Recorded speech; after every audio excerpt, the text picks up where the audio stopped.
and welcome back to Dorks Are Dangerous. Hey, everybody. Thank you for tuning in. This is going to be session 2.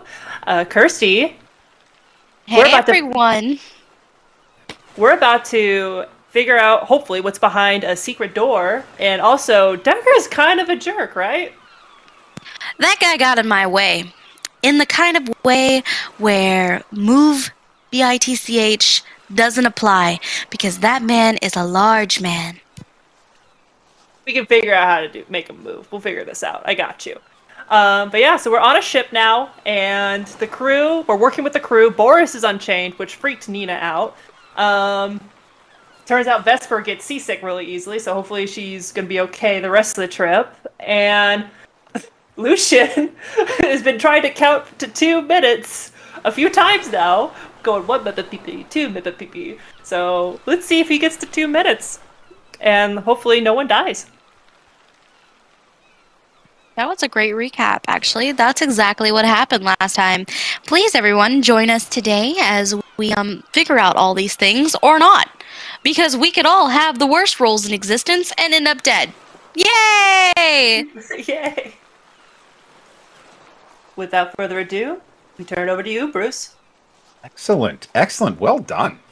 Brought us in nicely.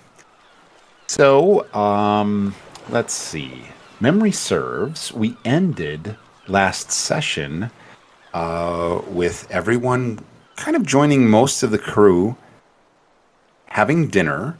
Cookie, as we know, can throw down can sling some hash and some good stuff at that. We met Deckard, an interesting individual, and as he left, the last thing we were doing was, I believe that Kaylee had wild shaped into a rat and was spying and or following him. So with that said, does anybody else want to add or give a little bit of a full recap, a quick 2 to 5 minute? This is what happened to bring us back up to speed. No, they can listen to episode 1. Ooh. Fair. All right. Well, that's that. Then that's where we are. And I think Lucian was counting. So those are the two things that are happening right now. Yep, Vesper is with Lucian, trying to talk to him. He's trying to count for his life.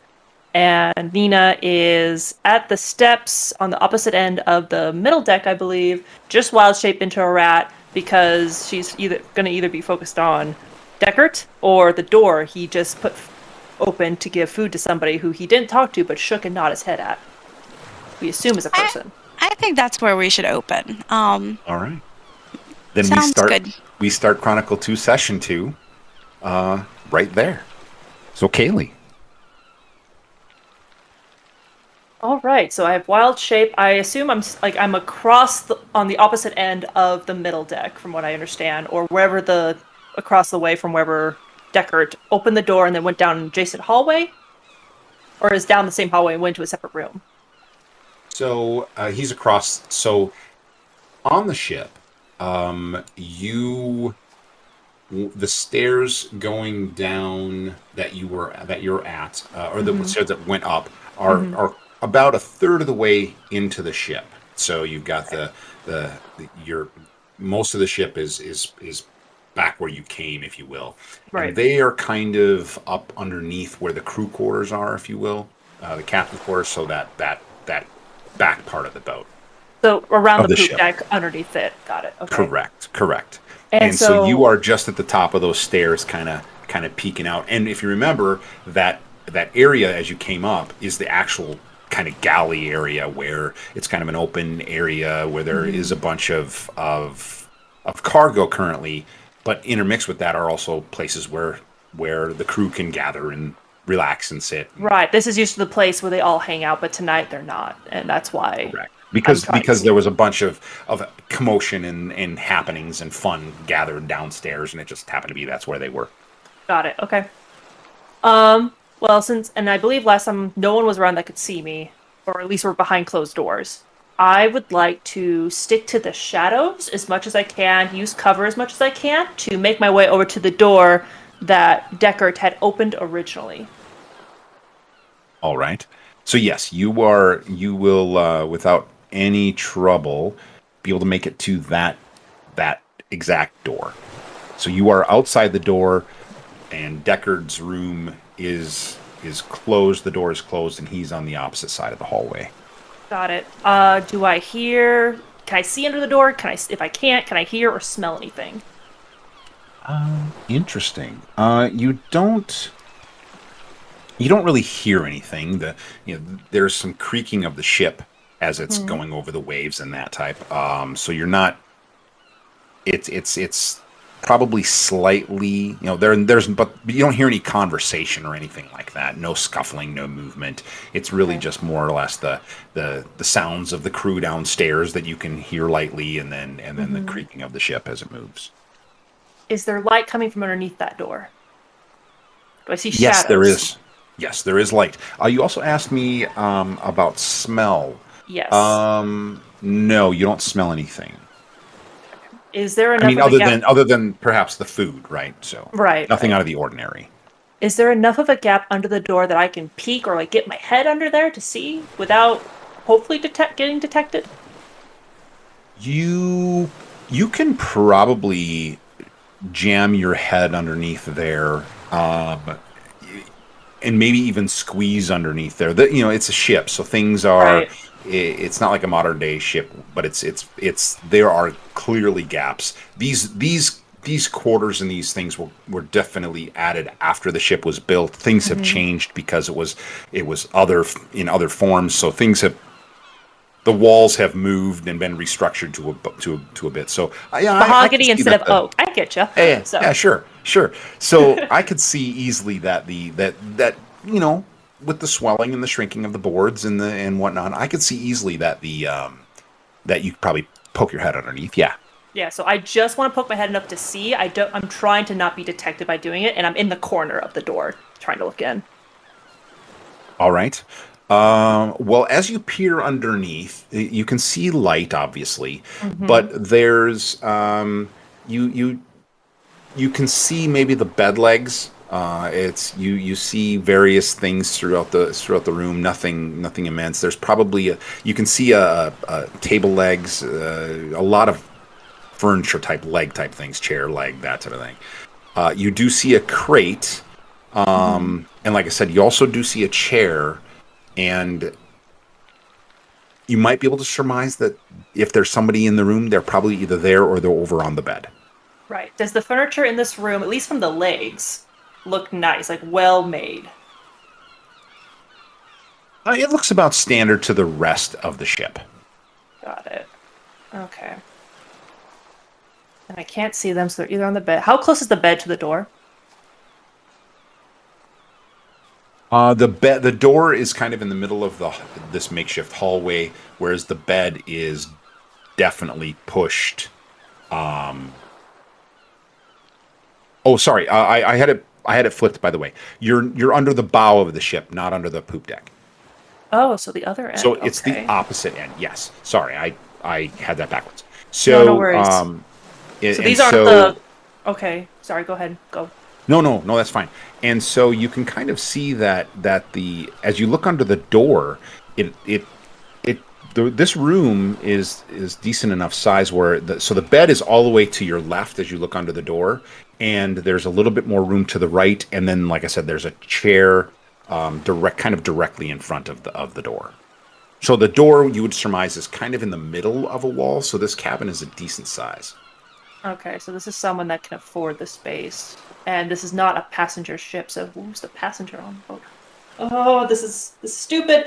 I would like to, if without struggling too much, can I peek my head even further underneath to see if I can catch a glimpse of, I want to see, do they look young? Is it black hair? Just real quick glimpse of whoever is in the room, if I can. From the door level, you can't see enough in the room. You're either going to have to get in under and squeeze under, which, probably give me a stealth check, make sure we're all in the up and up on that one. But other than that, I think that's where you're at. That's what you're seeing.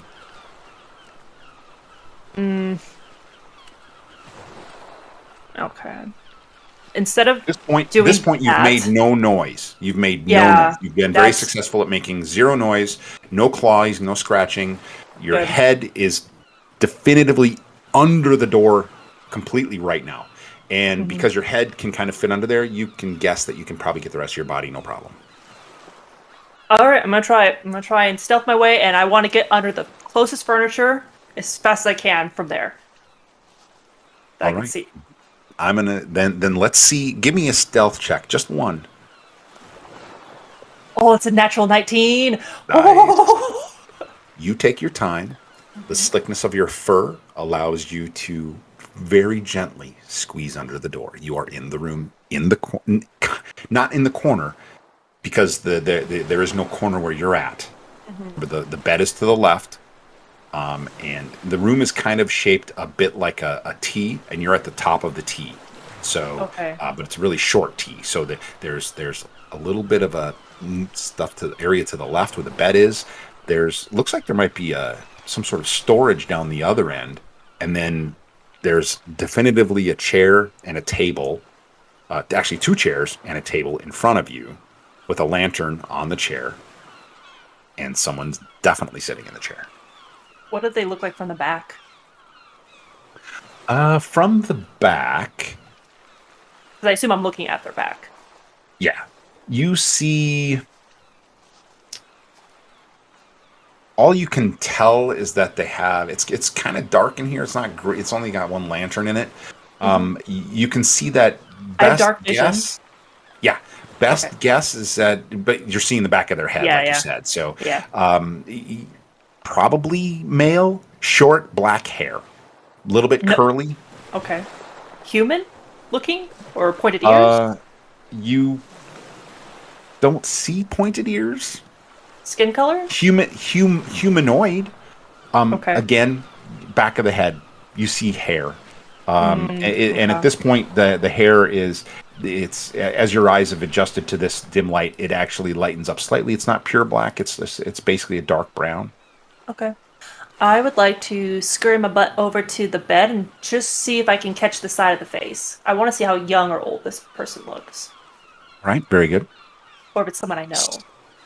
So if you move over towards the bed, you can definitely get a profile shot, and you can see that it's definitely a male. Appears to be humanoid. You can see now that the doesn't appear to have any type of pointed ears. They are dressed rather nicely. Like Okay. I don't know what the shirt is called, but like pantaloons. It's a bit of a puffier shirt. Like real High good collar, embroidered work, I assume. Like yeah, absolutely, very high collar. And in fact, I could probably, yeah. So that's what you see. where is what I see? Well, I mean, my description. So Okay. at this Oh, point, okay. I do have something to show. I can show. So this is basically what you see. And by the way, Oh, this is Deckard. thank Deckard you. Murat. Perfect. All right. So audience, what? Did I show Yes, that you to did. you guys? Yeah, you did. Thank you. So for the audience, what I see is a probably late 20s gentleman. Looks to have blue eyes. At least I can see part of a pencil style mustache that curls. A little bit of a goatee that's really well trimmed up. He's got a bit of a furry, feathered shoulder covering, red puffy sleeves with delicate stripes through them. Really nice overcoat garb. Not You know what much jewelry on him, you but know what we'll do? We'll post these pictures in our Patreon area. that works for me. Okay. But from a profile, I see that, and he's writing something? Yes, he's eating currently, but you can Okay. also see that he has a book, a leather-bound book that's there. Got it. Okay. Do I see anything else in the room of note? Do I see that little crate, actually? The one that was kind of broken from the first episode?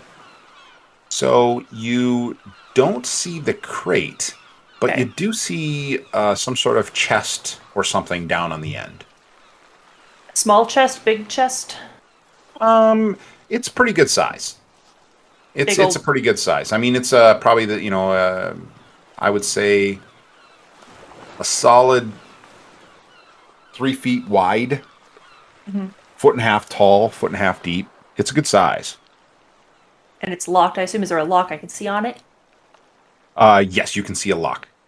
Got it. You can't okay. tell. It's got an actual padlock on it as well as a keyhole. Do I see a key on him on his hip? You don't see anything directly on him, no. Okay, just curious if I could get away with that. All right. I think I've seen all I want to see as a tiny, tiny rat. I would like to sneak my way back over to the door, and as soon as my head's under, I want to listen. As you're looking around, what's your passive perception? 15, my good sir. You do notice an indiscernible smell. A smell that you've never smelled before. Can I semi-pinpoint what direction that smell's coming from? It's pretty much in the entire cabin. And the only reason that you can even pick up on it at all is because you're a rat. So well chosen, by the way. Thank you. Okay. Because of their keen perception, the right. rat has capabilities. And as you are sniffing the air, you see his head turn about 45 degrees in your direction. Am I still under the bed? You're at the foot of the bed. Okay. He is scanning. I hesitate at the foot of the bed where he can't see me, but I'm preparing to bolt for the door. He scans some more. And he says, And then he goes back to eating his stew. I'm going to give it about 5 seconds, and then I'm going to go for the door. Are you running? Nope, I'm going to try and creep. I'm going to try and creep first. All right. Yeah, you make it to the door then. Okay. I'm going to listen to see if I hear anyone walking out there. And then I'm, just for a split second, because I don't want to wait too long out in the open, and then I'm going to try and get back under it.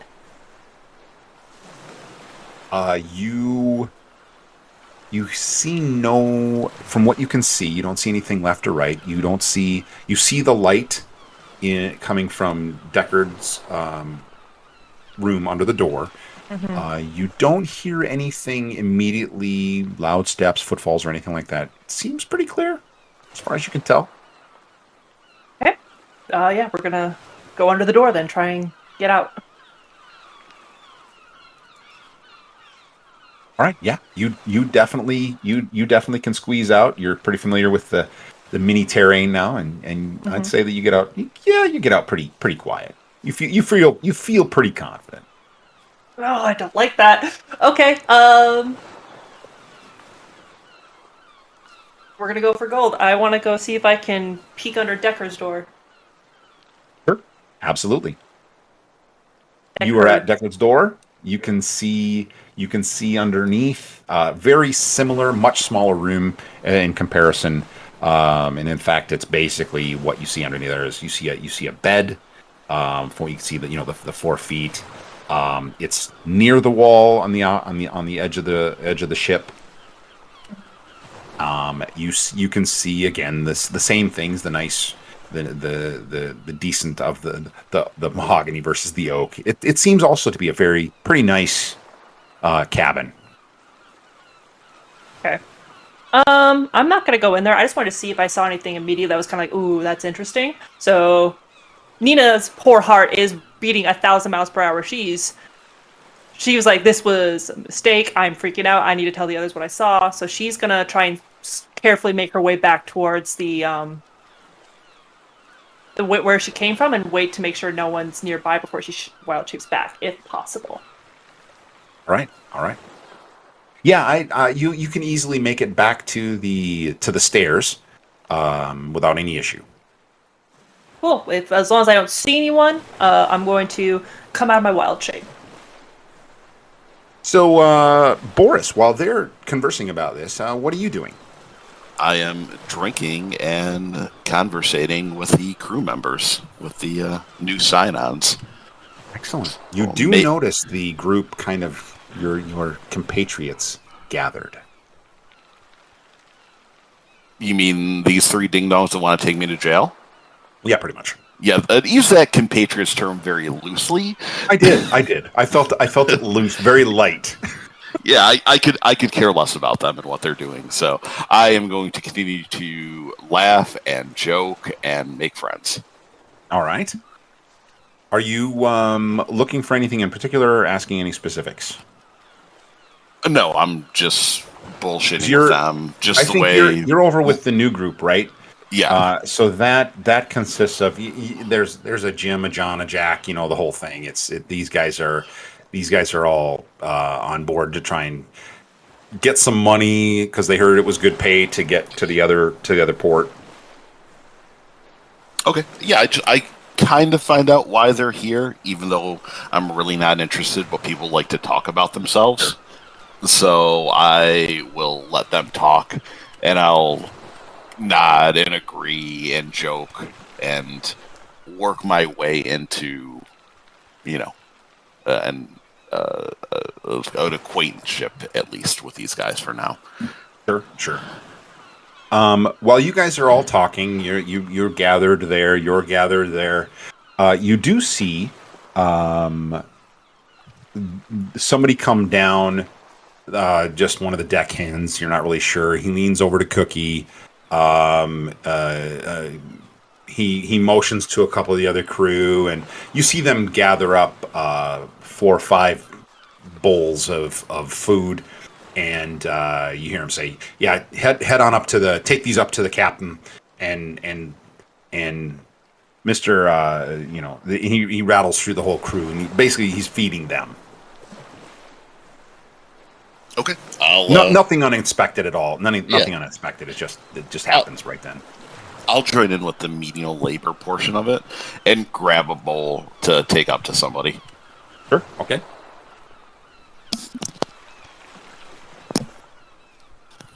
This your first time on the ship? I looked at Jack. Yeah, he says, yeah. I figured I might as well take a moment, maybe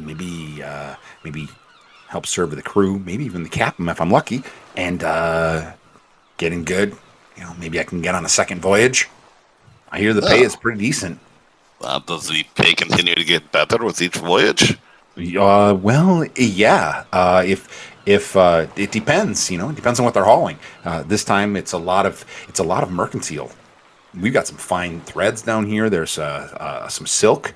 There is a variety of ales and wines. It's literally a bunch of merchant things that are going to the other port. And as I understand it, some of these things are kind of worth some money because they're trying to not buy their way into the Neo Kingdom, if you know what I mean. Well, I don't know what you mean. I also don't care about you. Had me at wine and ale. So, not that, any of those would ever come up missing tonight, but if they do, don't come looking for me. I wouldn't. Go looking for the big ugly one. He probably steals it. I don't trust him. Definitely. He looks shady. Oh, yes, definitely. I don't trust anyone who, has a holy symbol hanging from their neck. It's never a good sign. Wait, did you say holy symbol? Yeah, I think he's, likes to pretend he's a paladin. Ooh. Well, yeah. Well, maybe I won't. Yeah. You can. Well, it's good. Well, you scared? You scared that the gods might smite you? Maybe. I try. I don't know. I have done some things, but haven't we all? No, I've never done anything wrong a day in my life. I slap him hard on the shoulder. He says, "Yeah. Ooh. I understand. All right. Well, yeah, no. Well, yes. Maybe we can get him to take the fall if we need to. I don't need to be smited anytime soon. If you get smited, don't worry. I'll tell your next of kin. Who am I delivering this slop to? Well, we just go up the stairs and go to the captain's area there, and we just walk in and give some to the captain, and then we give them to the crewmates on either side. That seems easy enough, and Very easy. all right, I will go deal with the captain. I want to see her anyhow. All right, very well. So you go up the stairs, and he shows you the way, and there's two others because they've got a total of I think 4. So you've got the captain, you've got the first mate, you've got the bosun. Actually, you got 5, and you've got the ship's master as well as the helmsman. The armorer, he's down below. He's always watching the armory. But so the one guy takes his serving up to Mr. Parrish, who's at the helm, up on the main deck, up on the poop deck there. And then the 4 of you take yours. You're gonna go to the captain. They take theirs to the other crewmates on that same area. And there you are. I pound on the captain's door because I don't know what finesse is. Fair. You hear her yell. She says, "Who is it?" It's your dinner date. Just leave it at the door. Are you sure? I don't want it to get cold. She doesn't respond. Have it your way. I put it down and glance back at the door and do a look around the deck of the ship at this point to see who's up here and what's going on. Get a better lay of the land at this point. Yeah. So right off of this is, like I said, is the main deck. So they're underneath the poop deck. So this whole back third is assigned to the officers, if you will, of the ship. It includes, as I mentioned, the captain, of course, whose quarters are at the very back of the ship, and then the crew is split amongst them between the first mate and the bosun, and then the ship's master and the helmsman. But of course, the helmsman is up on deck. And it's it's just 2 doors basically on this backside, with the main door from the main deck. As you're looking at this, you do see the door open. It's kind of dark as it's nighttime, not very well lit, but you do see that the captain comes out, grabs her food, very nonchalantly, not concerned in any way, of course, or protective. And so you get a glance at her face. She's pretty, probably around 30-ish years old, 35-ish years old. Very dressed as you would expect in her regalia, if you will. And she just scoops up her food and calmly walks back in, and you hear her walk back and presumably sit down and begin eating. How many steps does she take before she sits down? I would say, if you were counting close, maybe 7. Okay. Boris gives a bit of a smirk to himself and starts walking around the ship. This, by the way, snooping. This is who you saw come to the door. I don't leave. I stay there and I knock again. I was like, oh no, she's hot. She's stupid hot. So no, he's gonna live here now. No, I'm going to take a walk around the ship and just not gonna move anything or open anything, but just see what catches my eye here and there. Sure. Well, there is nothing. You see there's really nothing crazy of note, if you will.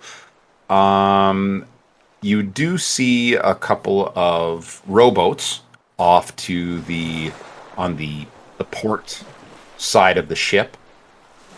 There is the three main masts that support the sails. There's the deck hold in the middle of the ship.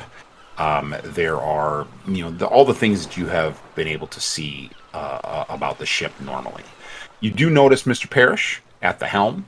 Well, actually, he's next to the helm as the individual who brought him his food is now at the wheel, while he leans up against the backside of the ship, against the railing, eating his dinner.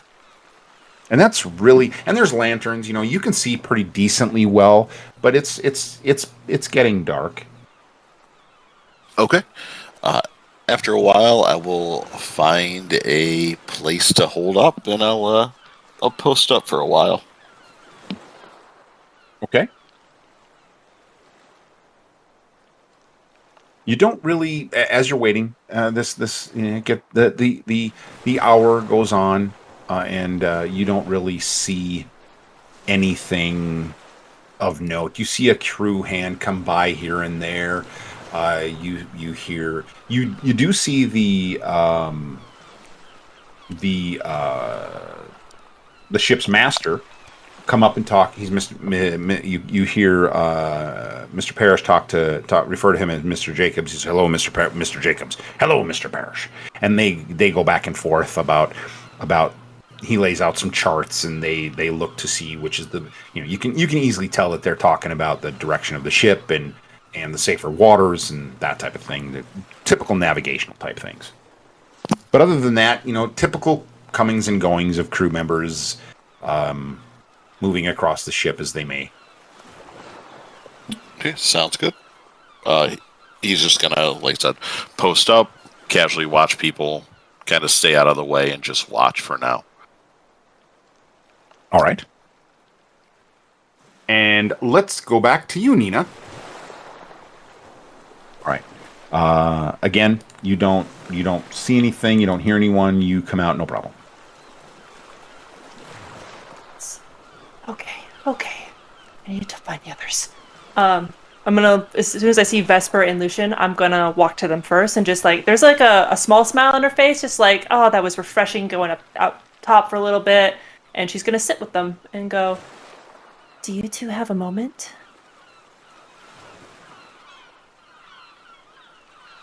Vesper's gonna look over at Nina, who sat down next to them, and she'll just quietly go, "Shh, he's almost done counting."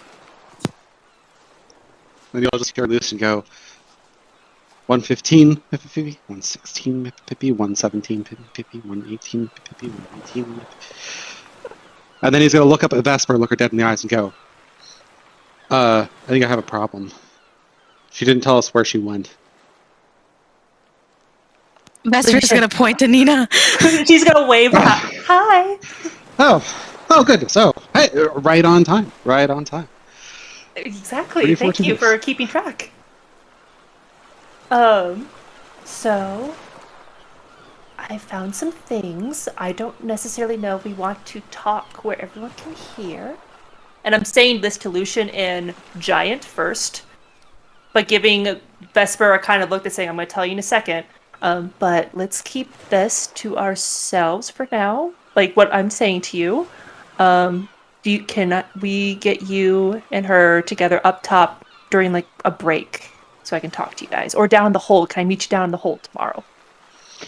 You also have your quarters, remember? Are our quarters private? Just our four? Your four, they were able to get you into an area, just before I lie and say something else. Yes, no, you are definitely, you're all the way back in the back of the ship on the bottom tier, and it's just the four of you in that room. It's a little bit larger of a room, and it's literally 4 hammocks hanging. Got it. All right, so then I've changed that. Locker. Got it. I'll change that to when we all go to bed, let's talk there. And I'm gonna do the thumbs up at Lucian. Is that cool with you? Yeah, I think Lucian gives the thumbs up and like, yeah, that makes sense. If we want to go over even earlier, that might not be a bad idea. Vesper was saying something about the helmsman. I didn't quite catch it though. Got it. So I'm gonna switch back to common and whisper like, "Hey, let's talk about what I found in the other room." But what did you hear about the helmsman? So, according to Spivey, who's a wealth of information, before he came upon the ship, there was Mr. Parrish, the helmsman. He had nothing but good things to say, but these were not things he said in detail. So, if we have any questions about this ship, we should be talking to Mr. Parrish. That makes sense. Did he happen to say what the name of the ship was? No, did not. But Spivey did say that this used to be a well-outfitted warship. The hulls used to contain cannons, and for a while, it was commissioned as such, and now it is not. Which begs a question. Sorry, continue. Oh, no. I was just thinking out loud that we should get more information on this ship from the people who have been here the longest. But we maybe need to talk to people who don't know other members as closely, so we can see where loyalties lie on this ship. I think you're right. I was hoping to, before I get into that, I'm curious if this ship is carrying. We'll need to figure out what they're carrying because usually a ship has some sort of defense against other ships, and this one does not. Even merchant ships have something, at least, to deter pirates and the sorts, so maybe a trip down to the armory, see if I can't mend some things for One Eye, if he can't, if that'll make him amenable to my questions, amiable to my questions. Of all ships to get on, we'll run from the town. This is the one we get on, and I'm not too sure we should be on it. I think you might be right. Why don't we go to our quarters so I can share what I've discovered? Absolutely. Vesper will get up and head towards the quarters first, if anything, not wanting to seem like they were rushing off to actually have a conference. I think Lucian's got to kind of look around. He got a little bit cross-eyed during this spycraft discussion. He's going to go, well, if we're worried about the crew, I might be able to do a quick check. And then he's going to go ahead and use Divine Sense. Ooh. What does Divine Sense do? Yeah, 1 second. So, as an action, you can detect good and evil. Until the end of your next turn, you can sense anything affected by the Hollow spell, or know the location of any celestial, fiend, undead within 60 feet that is not behind total cover. So just as a quick, look around, just, I don't know, make sure it's not a demon crew or something.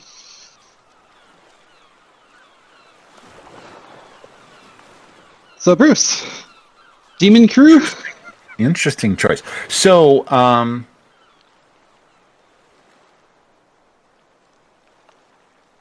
interesting. Do I need Oh to no! do that? Oh no! This is not good.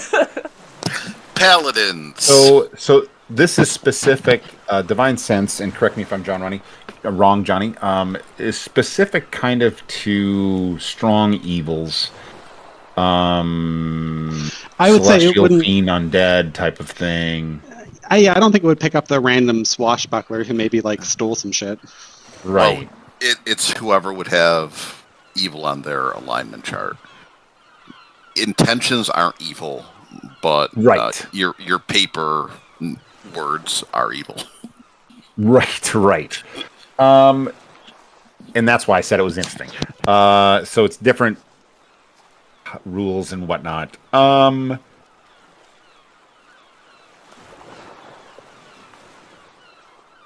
I would say that you, first of all, nicely played. Not enough people, I think, utilize their skills. So well done. So I'm going to go ahead and give you that yes. You sense evil. He knows the location of it too. Right. Well, it's Unless it's too far. back behind you somewhere. It's more of a tickle, a spider tingle, if you will, because and that's really the best I can give you. But there's something, someone at least, or something, right? There is a presence of evil. The you don't get it from the entire ship. It's hard to depict exactly where it is, but you get this kind of this influx of it, if you will. So you it's there, it's not, it's there, it's not. Everything's fine. It's there, it's not. That type of thing. Okay. So I think Lucian's just gonna look to Nina and just go, okay. Nothing to panic about. I'm Immediately going starts to panicking. Her eyes go wide. I'm going to go pick up some of my things, and I will meet you over in the quarters shortly. And then, yes. Do you want us to we get Vesper and go with you? No, it's quite all right. I'll just meet you over in the quarters. I just need to stop by and feeling a little exposed at the moment. That's all. As soon as he says that, I'm gonna lay my hand on him and cast guidance. Ooh, Just you just feel a little shiver, like a warm glow in your shoulder of like, please be careful. I'll give you a few minutes. If I don't see you back here in about 5, I'm gonna come looking for you. Okay? Yeah, and he's gonna go, the quarters, right? We were meeting in the quarters? Yes, our quarter specifically, yes. Perfect. Okay. Yeah, thank you very much. I'll see you there. Don't fret. It'll be fine. You can see the panic in her eyes. She's not hiding it well. And with that, Lucian is gonna go back to the quartermaster and see about getting basically see about getting some sort of armor. Whether it's the chainmail from before or if there's something else available. Did I notice if Lucian was looking in a certain direction when he kind of said all that? If he did, I'm basically wondering, was it in the direction of our quarters or is it more on the main deck? It was so as the group of you gathered away from, if you will, the rest of the group, I positioned Lucian between the majority of the group and your quarters. So you are closer to your quarters, and then so it's your quarters, then where you guys have met, and then the rest of the group of the crew, right? So you're kind of in between, and he felt that it was back in the direction of the rest of the group, not towards your quarters.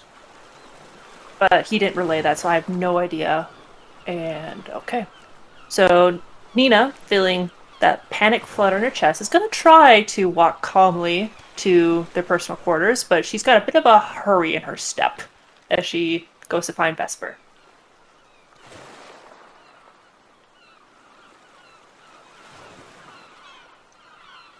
Yeah. Okay.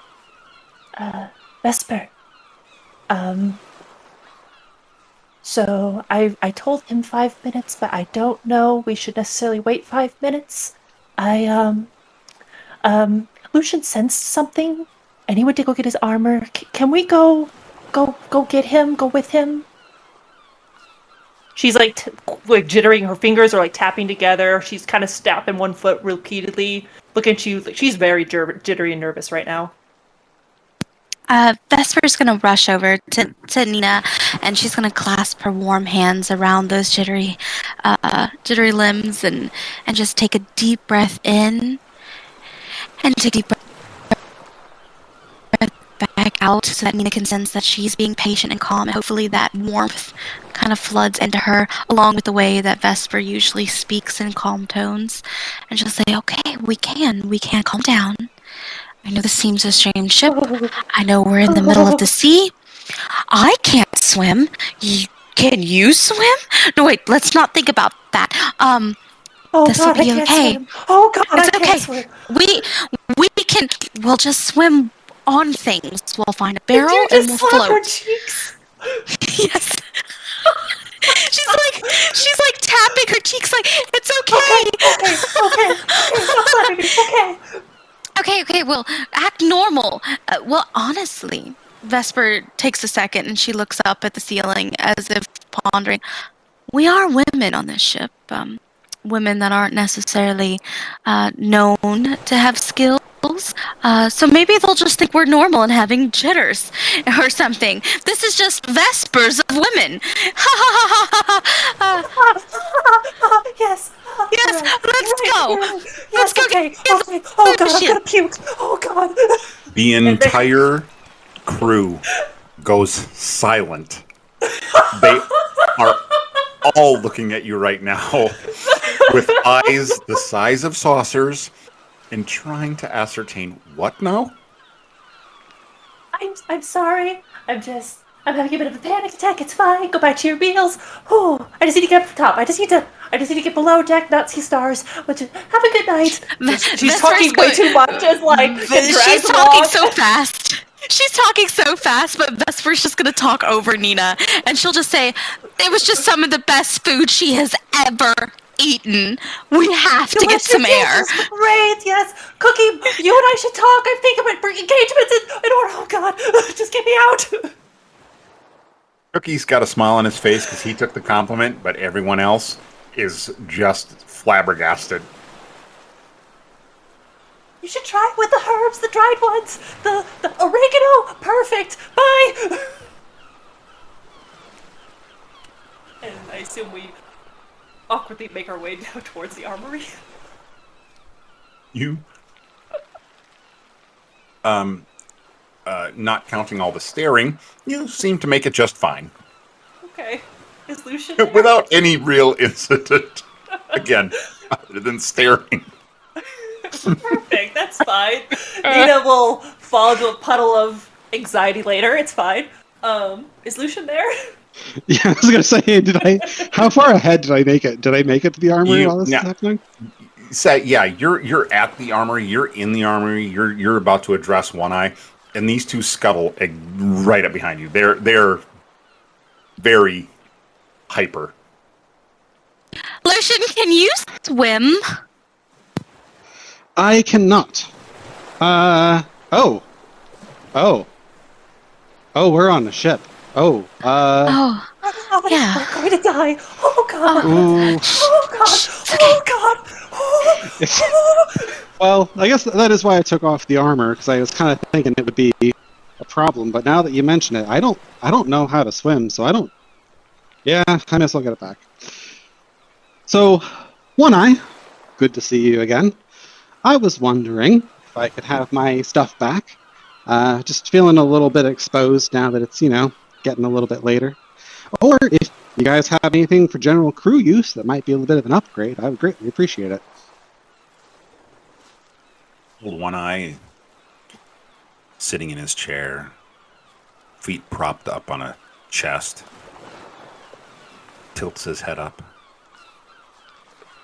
peers at you from underneath his wide-brimmed hat, looks at you, looks over at your stuff, points at it, lowers his head.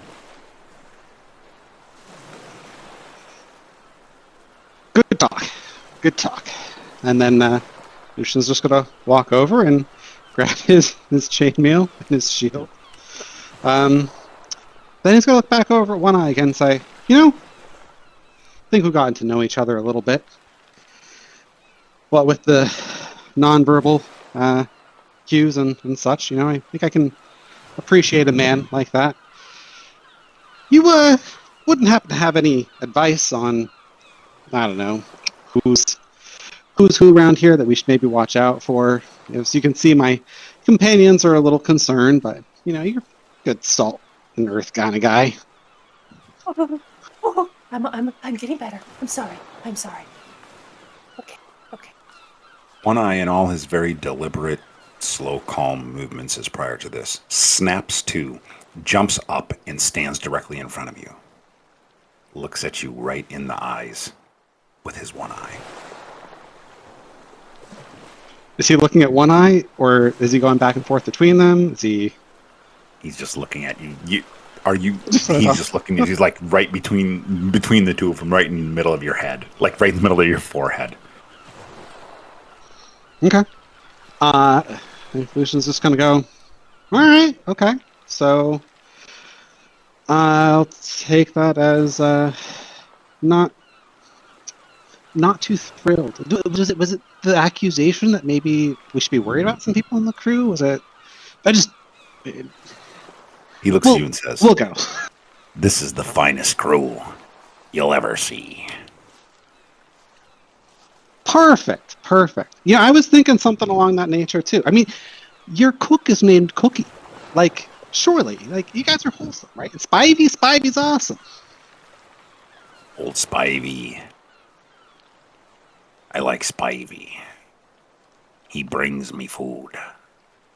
Cookie, he the best cook of any ship on the seas. Yeah, like I said, wholesome sailors, tradesmen, nothing to worry about. They're fine. What I thought. They turn and look at the two girls and say, "See, you can trust One Eye." Oh, I'm sorry for... I just had a moment. Mr. One Eye, we didn't mean anything by it. As an apology, I could come down tomorrow and mend any equipment that you've been working on or have stowed that maybe has rust or a dent in it. Spend some time, ease the burden on you, if you'd like. He peers your way. She's trying to hold his gaze, but you could tell she's like just came down from a panic attack and is like still kind of trembling. She's sincere, but she looks nervous. This is just gonna kind of look around and be like, "See, look, we're all friends, making new friends, meeting new people. I think we'll all get along famously." He keeps looking at Nina. He puts his foot up on the chest that his feet were on. And he points to his pants that have a clear tear from the knee all the way down to the top of his boot. He said, I'd appreciate that. Oh, do you want me to do it right now? I can. She's like shuffling around the corner of the desk or whatever's in the way. If there's like a table that people usually put their stuff on, she like shuffles around to come up to him. Do you want me to do it now? I can. It must be a hell of a draft down here. Tomorrow will be fine. Okay. Sure, of course. I'll come find you in the morning. He just gently turns around and goes, sits back down, lowers his head. One Eye, I'm sorry to bother you again, bud. Just remembered something. Do you have some rope that we could borrow? Promise we'll bring it back, and if anything happens to it, my lovely friend here will make sure to see that it's mended. Yeah, of course. Don't really have any rope. Huh. But there might be some on the lower deck. Oh, perfect. Yeah, thanks very much. We'll probably pick some up later on. Thanks for the help. And then I'm just gonna stroll out of the room like not a care in the world. Everything's fine.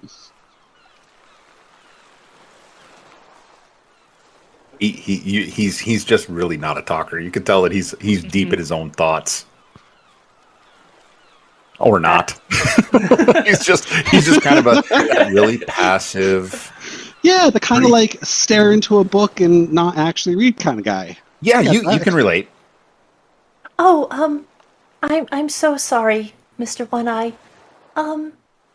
Deckard, he's part of the crew as well, right? The gentleman the large one with all the armor. He seems very decked out, though. Is he the security of the captain? Who's that? No.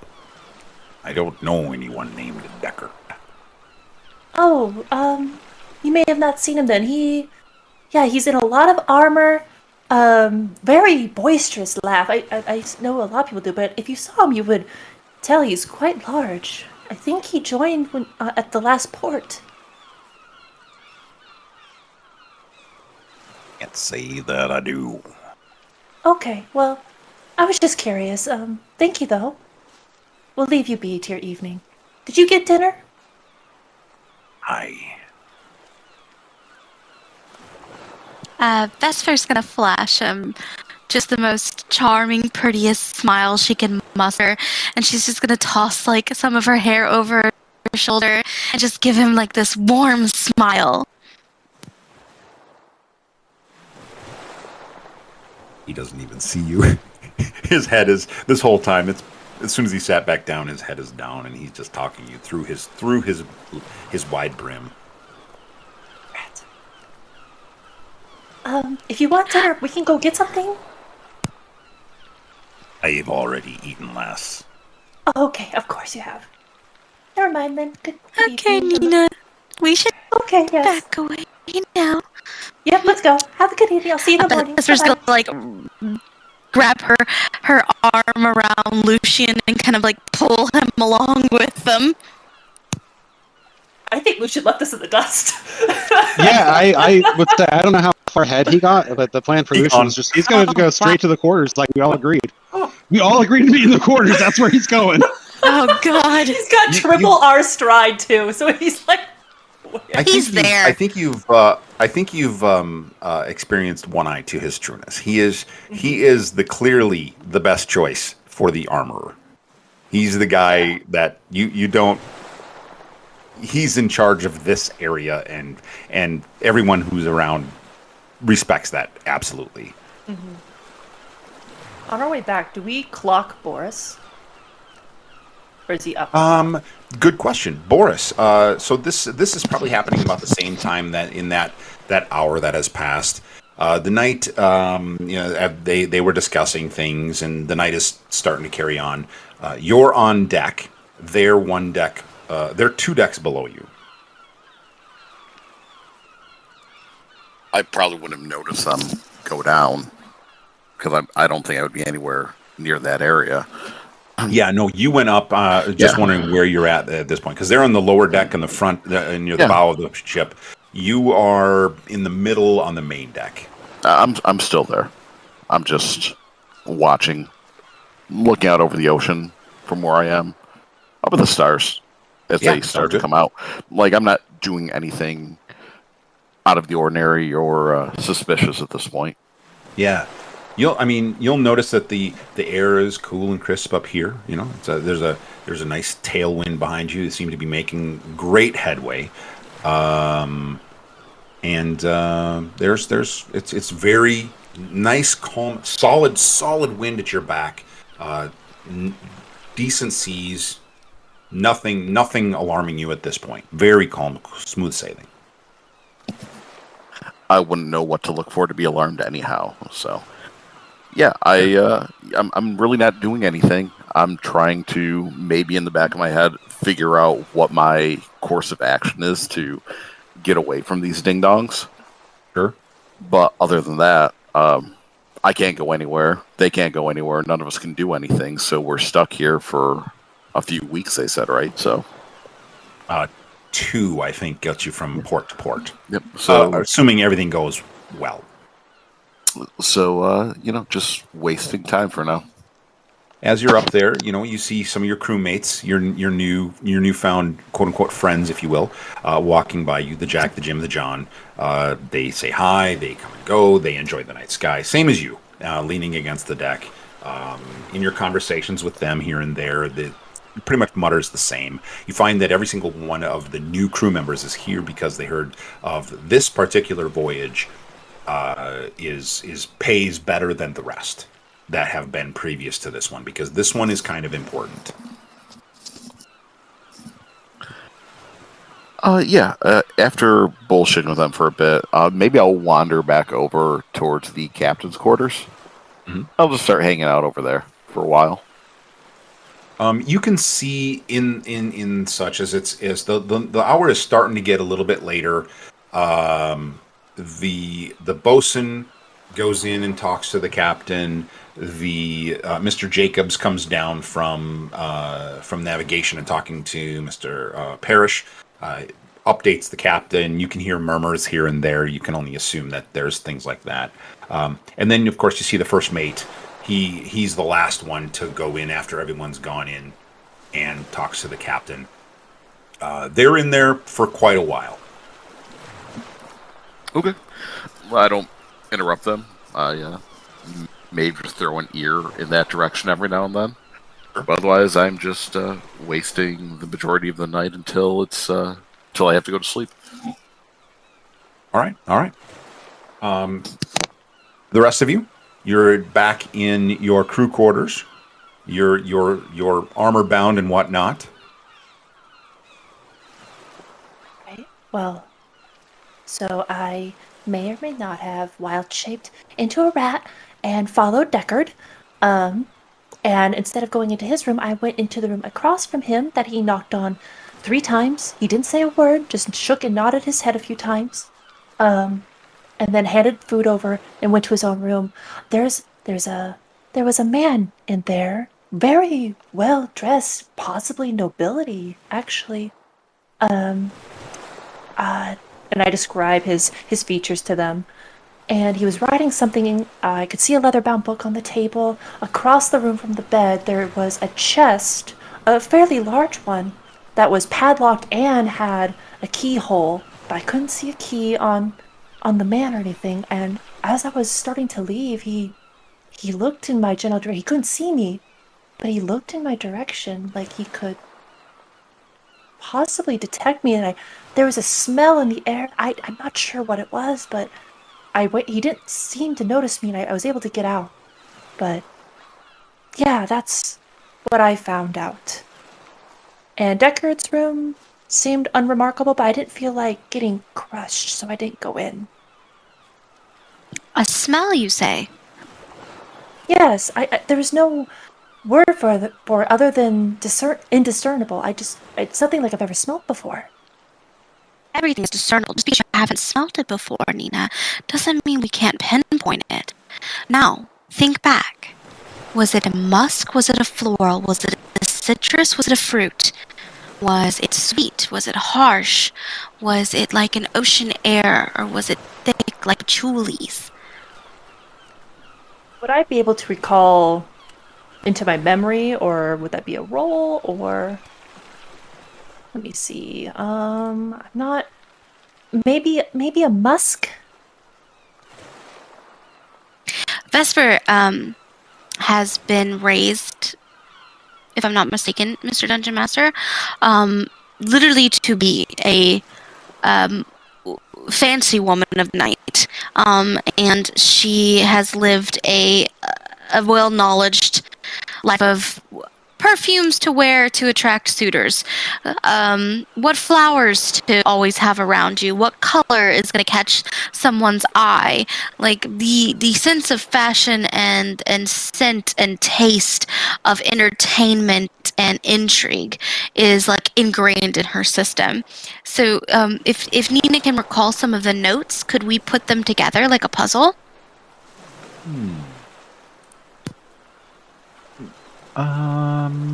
Interesting. This sounds exactly like the kind of behavior you said you want to encourage, doesn't it? Exactly right. Exactly right. I would say If Vesper You know what? rattles him off, maybe my brain could jog. Like she just says, "Is it this kind of flower?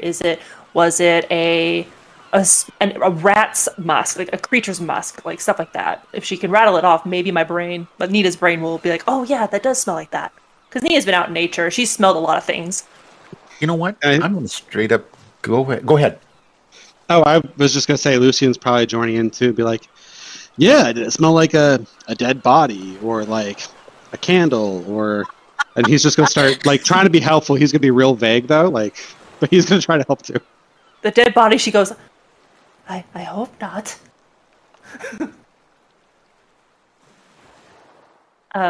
Would that be a history roll with advantage by chance? So I think what we're going to do with this one, because it's a Okay. nuance, we're going to. Why don't you, Vesper? This is very unorthodox. So I love how you worded that. Why don't you give me a? I'm going to ask you for a perception. We'll go history. No. And the reason you're going Um, history is specifically because you're drawing on the encounters that you've had in the various areas with the various peoples. So you're asking specific questions. Okay.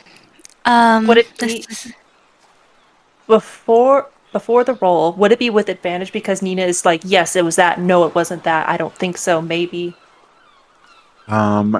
Well, let's see since Lucian is kind of helping. Oh, okay. Yeah. Okay.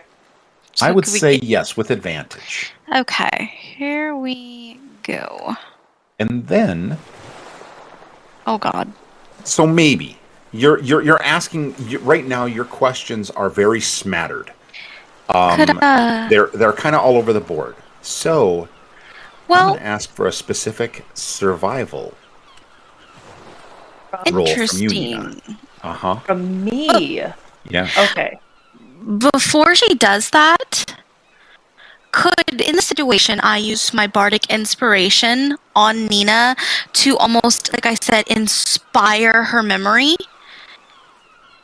so that it would give her a 1d6 to an ability check, attack roll, or saving throw. Like, I want to use Vesper as like this channel for Nina to jog like her memory and her sense. So how would you inspire her? Nina's a wreck. I would So Well, I would inspire Nina. It is simply from reminding her of like what she's done before. We're talking about a woman who has been flitting in and around the city within brothels. She's dealing in medicines and herbs. She has that ability to look at a flower and know its medicinal purposes. She knows a scent. She knows bitter night, like the bitter scent of a poison. Inspire her. Okay. I mean, honestly, that's probably what Vesper would say. Vesper's gonna turn to Nina and just say, "All right, I know this is getting out of hand. I know you're scared. I'm scared. There's something on this ship that we don't understand. But Nina, you grabbed me from a brothel and you got me onto this ship without even flinching. No flinching. So there is no reason why you can't remember a little bit more and delve and understand what it is that you were smelling in that room. You have it in you, Nina." You're right. You're right. I can do this. Okay. okay, let's do this. And it's a D6. A 1d6 to like an ability check if you need it. Okay. So This can be added after seeing the roll, okay. but before knowing the outcome. Okay. So I'm going to roll it, and then I'll tell you if I see it on roll 20, I will say whether or not I want to add it. Okay. I think I'm good. Okay. And it lasts for 10 ahead. minutes, just in case. Perfect. Go ahead and roll the extra. All right. I would like to add the D6. So let's see. Rolled it. That makes it a 20. Dirty 20. So that's going to give you a level of detail. Okay. So there were a few things. Again, there was some sort of musk.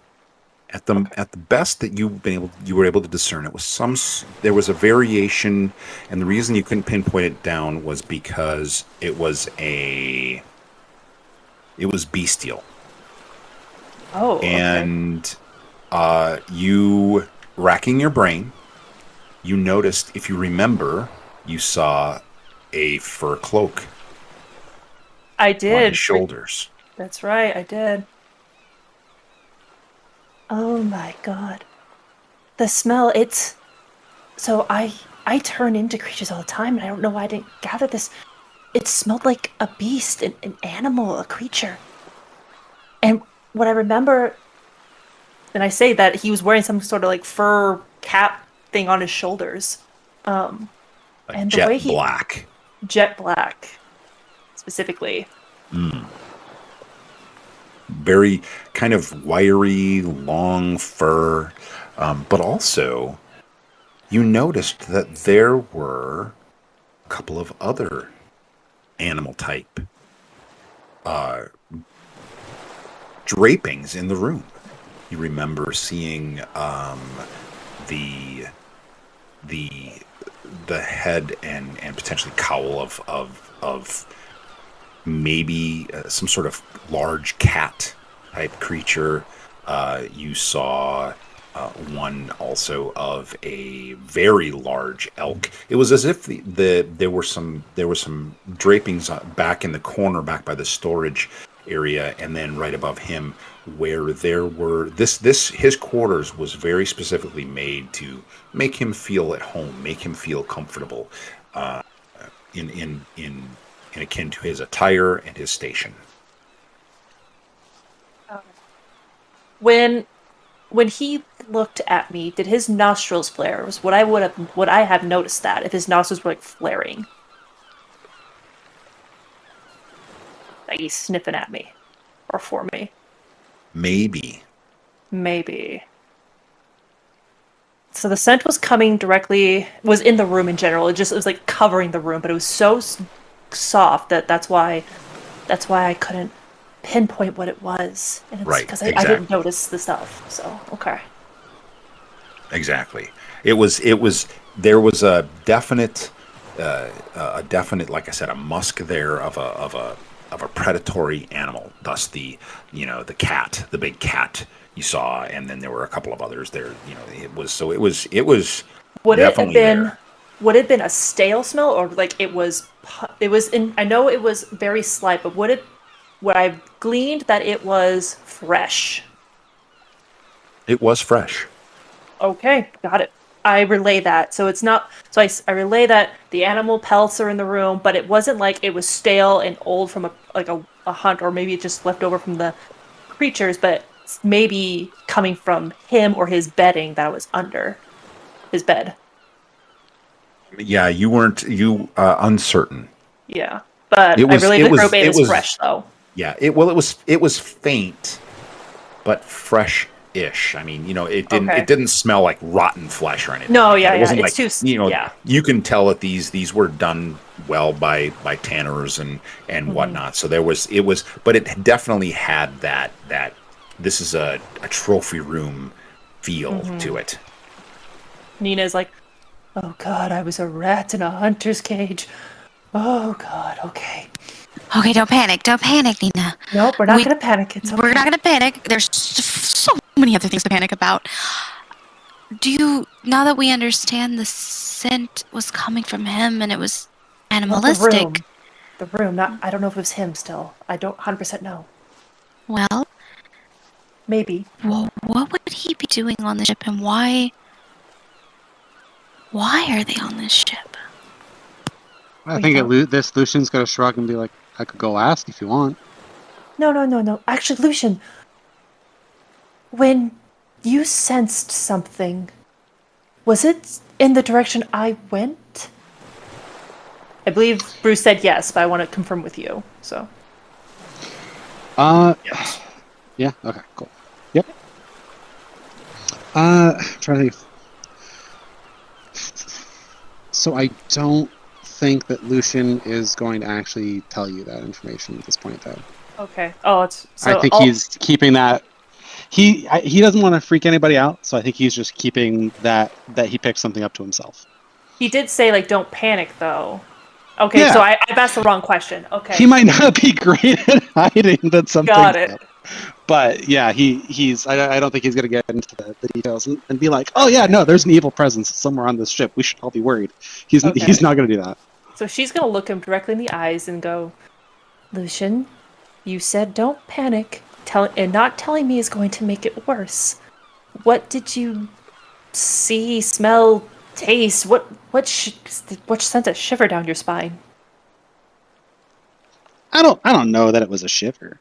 It was just a little twinge of something, just a little concerning, but not that big of a deal. It'll be fine.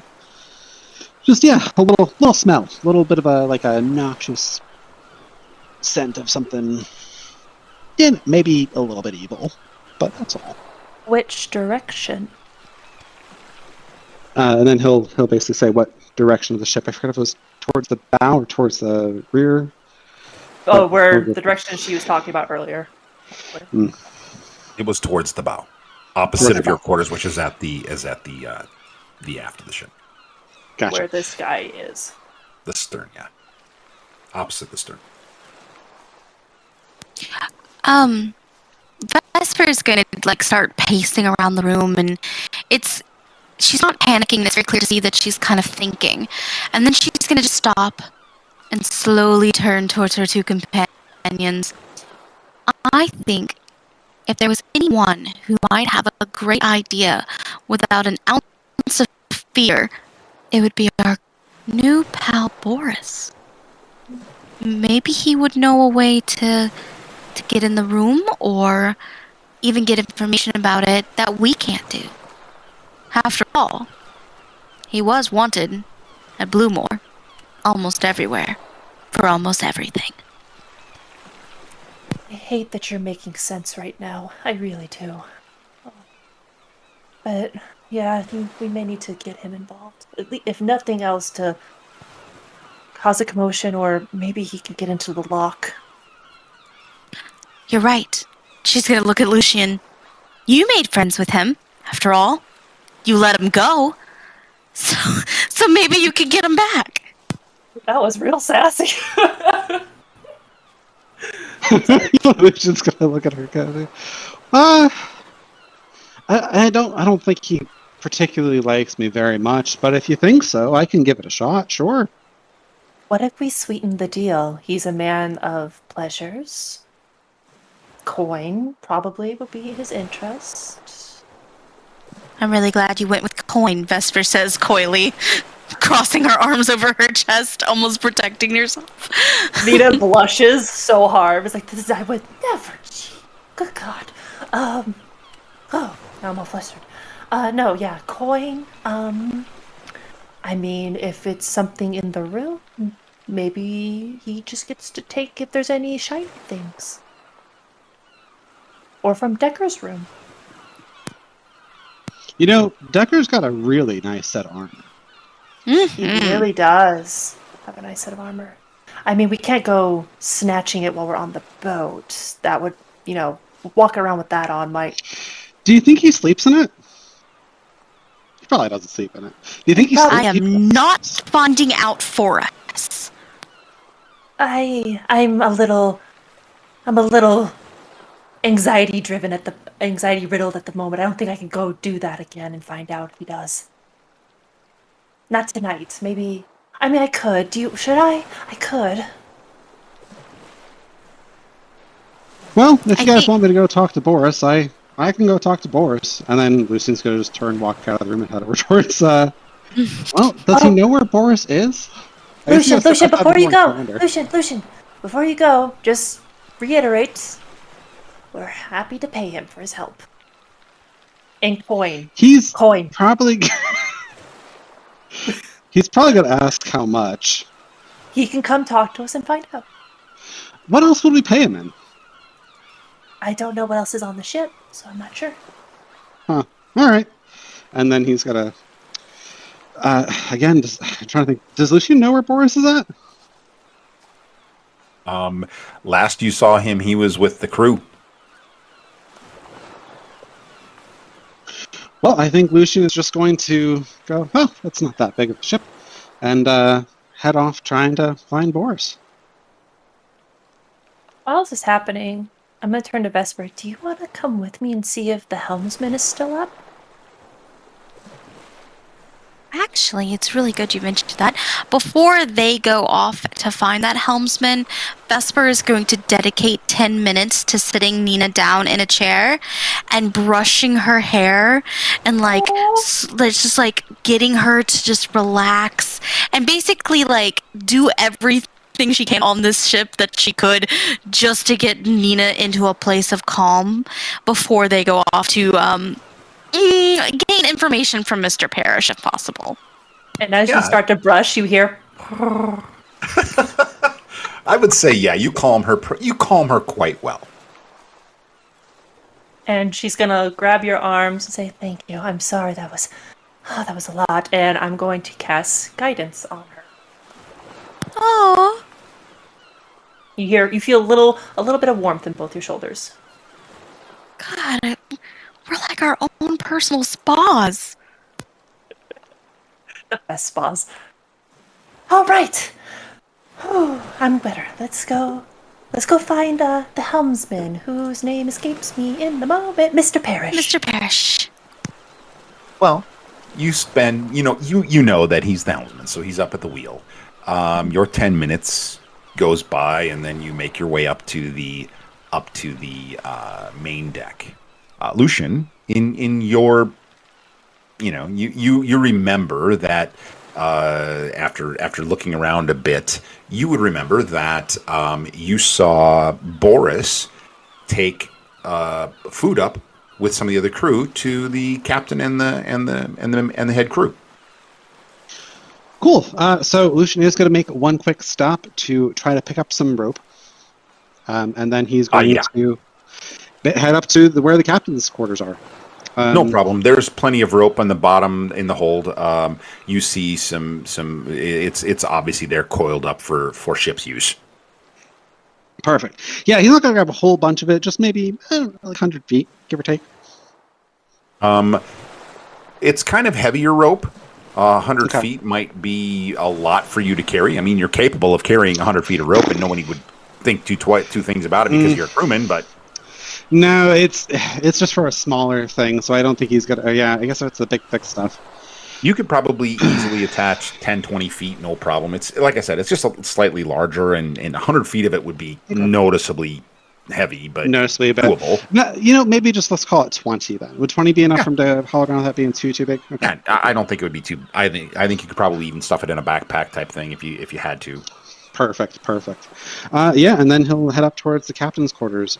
So with that divine sense as well, so I get 3 of those per long rest. Sure. Once he gets up towards the captain quarters, before engaging with Boris, if Boris sees him, he's got to. As soon as he has eyes on the captain's quarters, he's got to use divine sense again. All right. Well, as you reach the upper deck, you come up one side and you actually see Vesper and Nina come up on the other side. So you all seem to arrive at the main deck, and as you all arrive there, you see Boris leaning up against the starboard railing. You still want to cast your divine sense? Yeah, just kind of like now that we're topside, get an idea of, is that sense coming from below decks or is that coming from above decks? Where is that sense coming from? So, well, right now, it's kind of this spotty thing. You're not really getting a whole lot from it right now. Do I know enough to see if it's inside of the boat or outside of the boat? I guess that's the question. Right now, not really. It's kind of it. Right now, you're not getting anything evil really at all from other than the occasional, what evil thoughts perhaps, but nothing that's triggering you saying, oh yeah, there's definitely evil on this ship. So it's pretty non-existent for you right now. Also, you'll see on deck are the trio of 3, Spivey, Dirk and Rise. And you see them kind of gathered over on the opposite side of where Boris is, but he's kind of back on towards the helmsman a little bit because he was kind of keeping an eye on the captain's quarters, and these three are up towards near to the bow. You can see that they're talking about something, maybe. Did I overhear them talking while I was up there? They just arrived, Okay. and started talking about some things. So yeah, you'll definitely be able to hear them.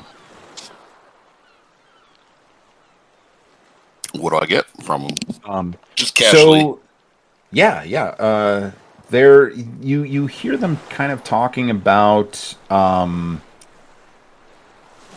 how it seems that the so as you're they're talking about the fact that there's a bit of a reddish hue to the sky, and that there's some overcast clouds, and you can't quite see the moon, but it's gorgeous night. But they're talking about the fact that there's a bit of a red sky, and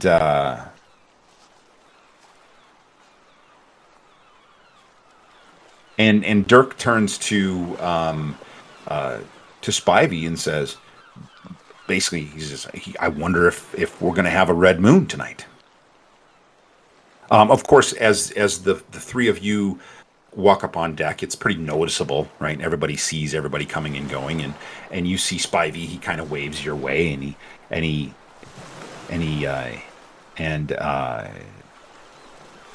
then Rise speaks up, who you've heard very little from, and he says, "Oh, you're in treat.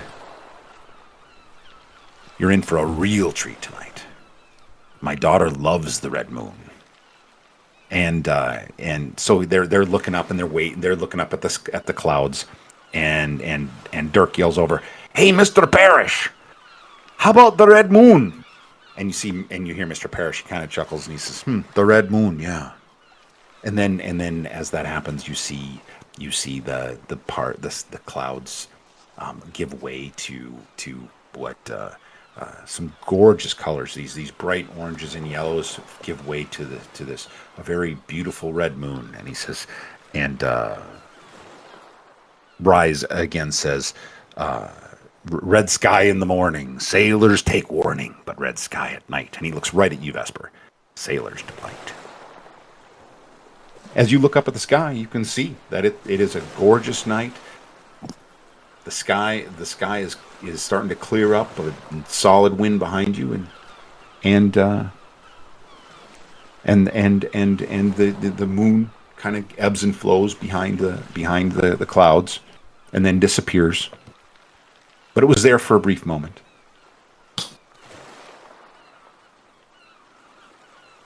How's that divine sense doing?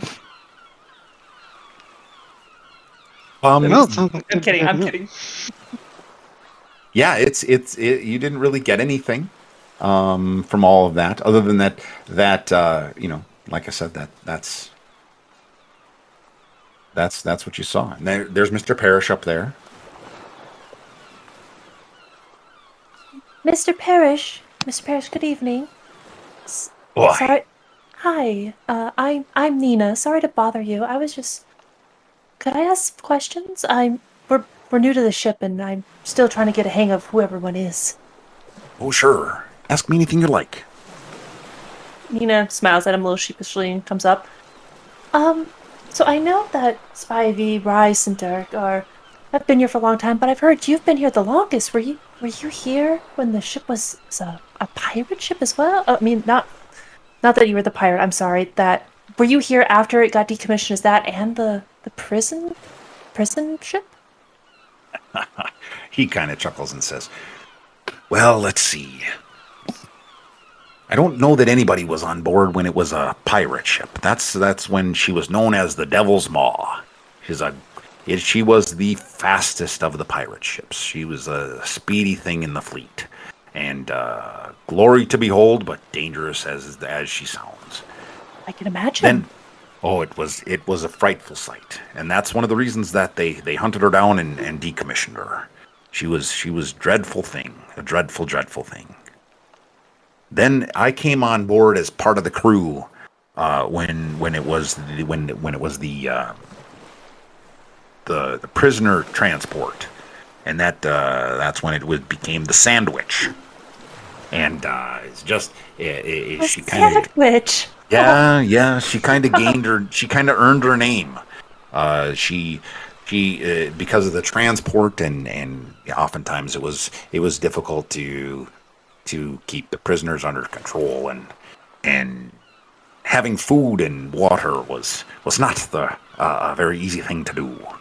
And every now and then the sailors would just say, "Can't we even just have a sandwich?" And I said, and the name stuck, the Sandwich. Interesting. What is it called now? At that moment, you see Spivey. He kind of shuttles up to you and he says, "Oh, Mr. Parrish. What about that? Yeah, you like the Red Moon was a good one." And he nods, and he says, the Mr. Parrish here has been charged with. He's been on board the longest. He's been charged with finding a good name. We haven't found a good name for the ship yet. So every now and then we try and throw the names to him, and he decides. What about the Red Crescent? Or the Blood Moon. Or the Blood Moon? That's scarier than what I had. Oh, the Blood Moon. That's an interesting. I like that one. It's a good name. That could be the. We hopefully because the red sky is at night, that tends to help us out when we're sailing. Make good time, good calm seas. That's a good choice. Bruce? Yes. Would Spivey and the gang been so they were right next to Mr. Parrish, or they were close enough that would make sense they heard us? So as you moved up, right? They're interested in you, of course, and they saw you. Of course. They're kind of shyly moving over to you, and as soon as he found an opening, Spivey moves right in. And he's kind of that, he's kind of, "Hey, how you doing? Mm-hmm. Hey, how you doing? I'm here." And Nina fully believes that it's because Vesper's with her. So she's like, "Oh, of course." So she's polite and stuff and trying to be friendly, but is a little bit unsure of her own words. "Oh, thank you. That, Vesper's the one with all the cool ideas. Actually, I've got another question for either of you.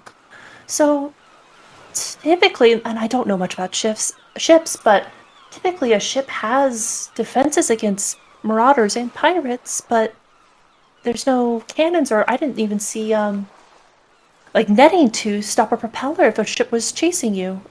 What does the ship do in those situations?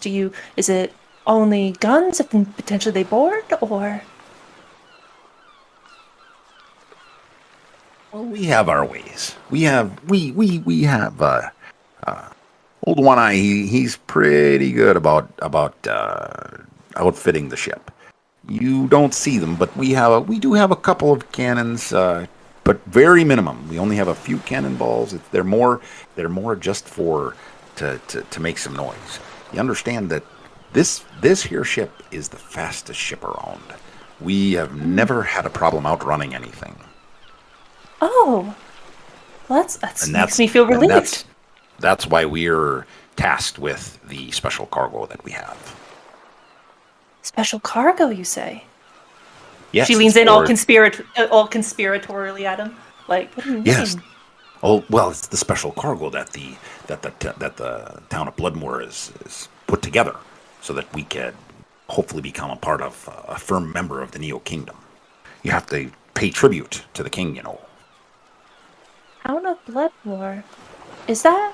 Would Nina know offhand if that was a nearby town of Bluemore? Or you said Bluemore, not Bloodmoor. Oh, sorry. I'm sorry. If I said Bloodmoor, I meant Bluemore. I was like, hang on. Okay, I think blood was in my head. That's fine. The Blood Moon. I see. So So that's why Sir Deckard's on the ship. Is he a knight? Do we know? I don't know much about him. I'm mostly in charge of crew or of the helm here, and I work with Mr. Jacobs, and we try to stay focused on those types of things. Not much of the. I do get some information here and there from Spivey and Dirk and Rise. Is Mr. Jacob, is he the deck boss? Mr. Jacobs, he's in charge of navigation. So between he and I, we chart the courses and look at the stars and find the maps.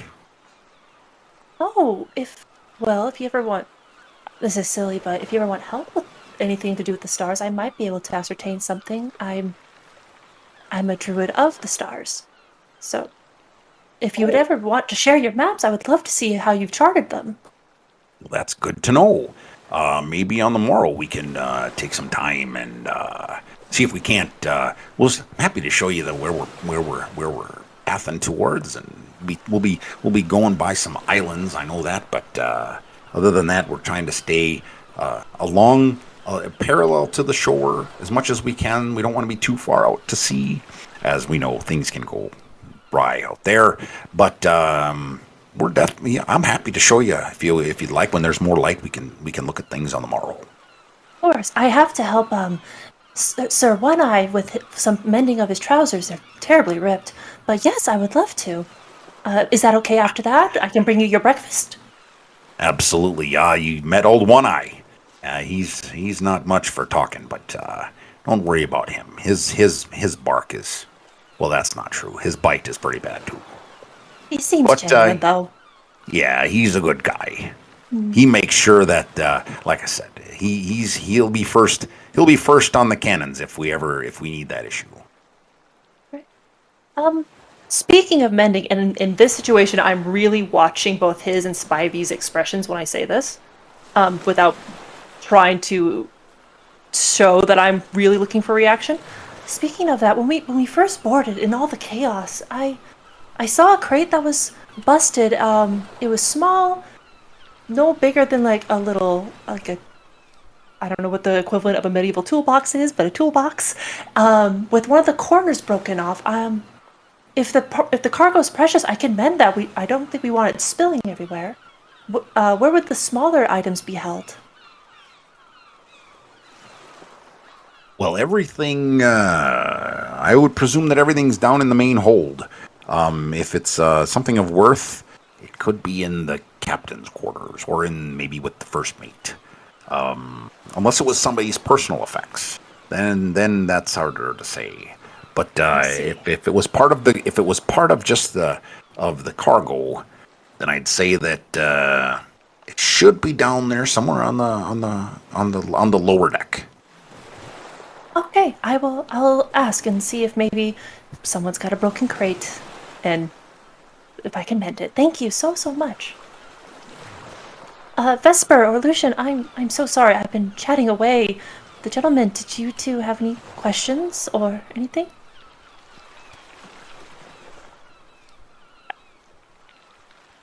I was going to say, Lucian is not part of this conversation. He went straight directly over to Boris. That's right. So, Vesper, did you have any questions? Mr. Parrish, have you always wanted to sail on ships? It's the only thing I know. I don't have any family left back home. This is the captain and the first mate, and everyone aboard is my family now. So this is where I belong. Is it a dangerous career? Have you ever come across any pirates? Oh, aye. We have outrun all the pirates. It's been at this point, it's a bit of a coup for them to catch us. So that's why we keep such a vigilant watch. And he points to a couple of the deck mates that are up on the bow, and you see them, and we've got always someone up in the crow's nest, always looking. I was awfully worried, Mr. Parrish, when I came aboard and I noticed that you didn't have any weapons of defense. So you're saying the ship is fast, even holding all of its cargo? Usually, when we are unloading our cargo, we make sure that we have a good leeway. So when we outrun ships, we're outrunning them by usually a day when it's all said and done. It's pretty difficult for them to find us out here on the open sea, and that's why Mr. Jacobs and I work as hard as we do. We try not to follow the same exact route that everybody else does, and we try and sometimes it adds an extra day on our trip, but it's very well worth it in the long run. Well, I feel so much better knowing that my life is in the hands of these hardened, well-taught, career-pathed sailors. You could tell that Vesper has no idea how to speak any lingo about seamen, but she's trying really hard. He chuckles. He says, we're like I said, we're extended family. Everyone here is very, very sound and very good. They're good at their jobs, and if they don't, well, frankly, Captain Scully either whips them into shape or gets rid of them. Interesting, Mr. Parrish. You've inspired me to be more friendly to those who aren't so friendly to me. I think I'm going to go apologize to that Mr. Deckard for being so rude to him and get to know him, because we don't want any trouble aboard your well-maintained ship.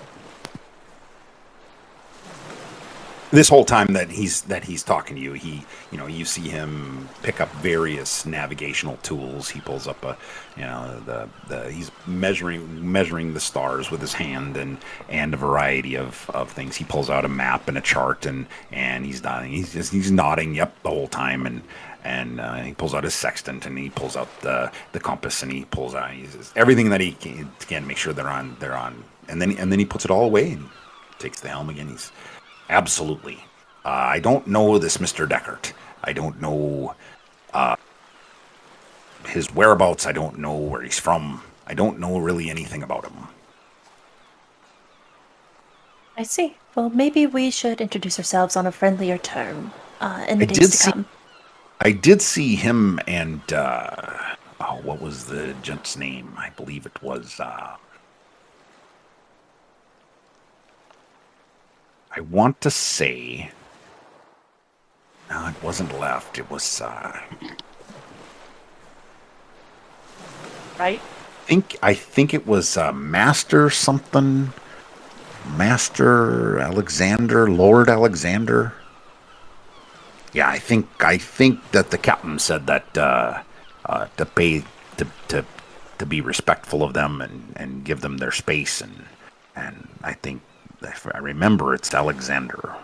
Lord Alexander, I think. Oh, Lord Alexander. Oh, so I was going to ask, you're probably not sure what he's Lord of, but I suppose we could ask Deckard if you don't know. No, I don't. I don't know what he's Lord of. I know that he's pretty well traveled. Actually, Bruce, would Vesper know of a Lord Alexander from, courtier life and having studied? She's supposed to know a lot of nobles, or at least some of them. Right.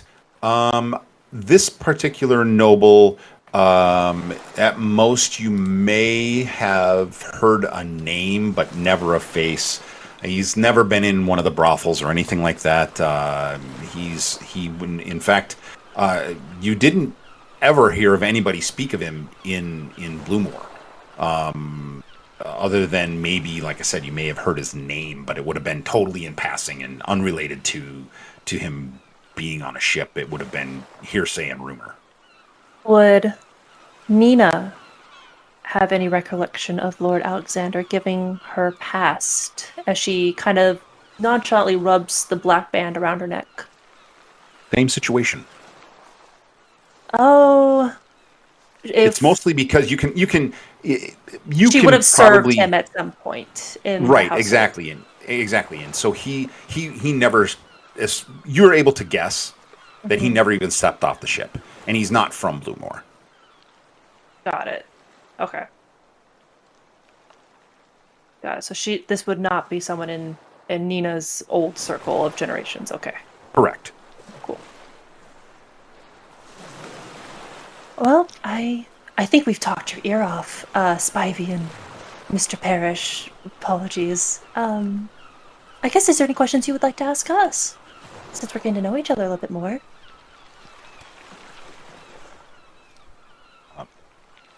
Mr. Parrish says, no, there's really nothing. I thank you very much for, like I said, I'm happy to show you the charts and get your opinion on them. That'll be, it's always good to get a second eye, third eye, unless it's one eye, of course. That's like half eye. Nina generally chuckles at that. Well, all right then. If Spivey, Dirk, or Rice doesn't have any questions, I think we'll go see where Lucian got off to.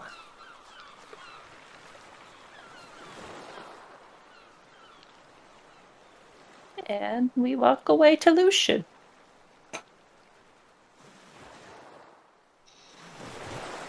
So at this point, I think you a little bit of inspiration or insight, if you will. You can tell that most of the ship has gone quiet.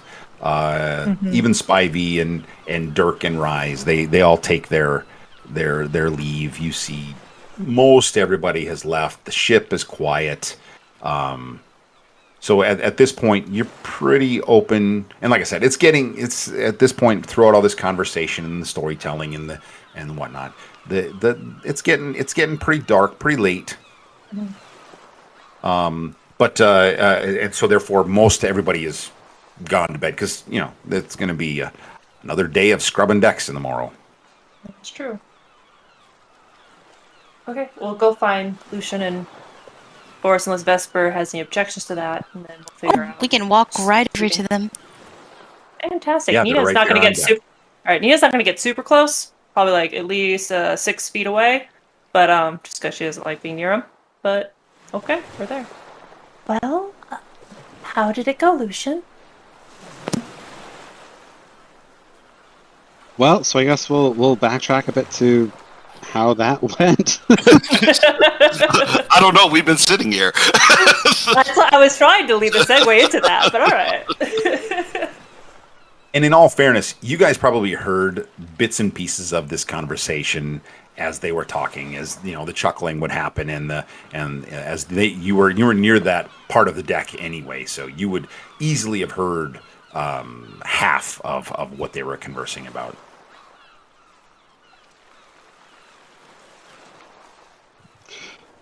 Well, I suppose once we were above deck, Lucian really is just going to kind of spot up, look around to see if he spots Boris, and then if he does so, he'll just strut on up to Boris and just kind of go, "Hey, Boris, how have you been? The other day, do you know how to swim by any chance?" Maybe. Do you? I don't, actually, which might be a problem later on. So the ladies want to know if we could hire you for a job. No. No, okay. Not You're going to take me into whoever paid you off. So what am I going to do with whatever money that you have? I can eat it and shit it out later, because that's about how worthwhile it will be for me at this point. So, no. Now, if you want to tell me what you want me to do, I may be interested. But we're not friends. I'm not for sale for you. When the payoff at the end is you making money off me, and whatever chump change you're going to give me is worthless wherever I'm going to be stored away at. So, you need to come with a better offer than that. Alright, well, it seemed important. Important to you and important to me are completely different things. Yeah, Well, tell you what. Since, well, this might bite me later on, but what if I was to agree to give you a head start when we land into port? That makes things a little bit more interesting. How much of a head start? Well, to be honest, I'm not entirely sure what the job is. There was some discussion about the bodyguard and some wolves. I kind of it might be a more involved piece of work. How about you get pretty far in a couple days, right? Let's call it 2 days. In 2 hours, you'll never catch me. Oh, 2 hours. Okay. Well, if you want to, If you want to give me a couple days and we just go about our lives as if this encounter never occurred, I'm fine with that too. well, I don't know what's going to happen when we get to shore and how much. I'm probably going to get asked to come after you again. At the very least, though, if you think you can get away in 2 hours, yeah, I think we can negotiate that.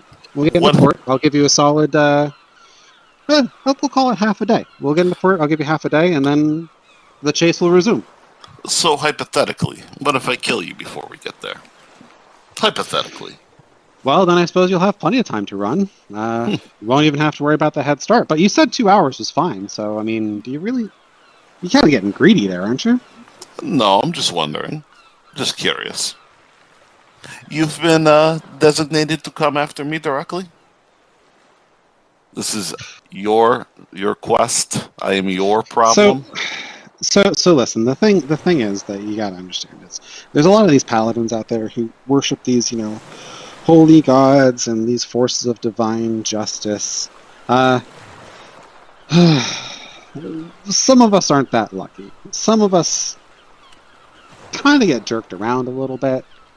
So it sounds like you're frustrated with your job. Have you considered quitting? It may be better for you in the long run. Well, I guess it's not so much a matter of quitting. It's just there's a little bit more latitude sometimes, Alright, so what do you want me to do? Or do you need to wait for the two broads to come back and tell you what the plan is? Well, they were also the ones who were going to negotiate a rate with you. Because they said you could be bought for money, but I figured... I mean, if you don't want the money, then I guess you and I can just make an agreement now. Well, I think that we can have multiple agreements, seeing as there's multiples of yous, and only ones of me. So we'll see what they have to say. All right, sounds like a good point. But I think that we have an agreement that will extend to them as well. Cool. Yeah, if you don't kill me or them, then yeah, I'll give you a good solid head start at least, and we'll see how things go. But yeah, I think that could work. Well, Boris, what do you say we go downstairs and back to the quarters, and we'll wait for the ladies down there? You're not going to try anything down there, like pushing me down the stairs or anything, are you? Well, I was curious to see if you'd swim, and I haven't thrown you overboard yet to test the theory, so no, we're good. I know that you can, so that puts you at a pretty bad disadvantage at that point. You're like a big stone. You'll probably just sink. I walk past you, down towards the quarters. I was worried about it at first, wearing this big heavy armor, and then I realized that I don't swim anyway, so it doesn't really matter too much. So if you go overboard, you just sink. Yeah, I don't think I have much choice about it, to be frank. That's why I got the rope. To hang yourself before you hit the ground? Oh, I just figure if I'm back in there, I'll tie myself to something. Well, it'd be a shame if that rope got cut. It certainly would. I probably shouldn't have told you that. It's just information gathering, yes? Yeah. Hey, do you still have those chains from before? Those were your chains, not mine. Perfect. And then I guess Oh my god. Sorry. Yeah, I head him down, and then I head over to the bunk or the hammock that's been set up that I've dibs on. Well, it looks like we're all We'll definitely gathered. file down there. Nina, Vesper says, Yes. quickly inform Boris exactly what happened during your wild shifting adventure. She relays it a tad begrudgingly to Boris, but at least she's looking in his direction. Not in the eye, but she's looking in his direction. Tells her what she saw, what she smelled, all the things. You're telling me this because I care why? That might be the thing that doesn't get us to shore. And 4 is better than 3. Oh. Or 1 better than nothing else. Also, the thing that might not get us to shore is you being nosy and snooping around for no reason. Luckily, I happen to be very quiet. But a big mouth, nonetheless. Bigger than what you're packing.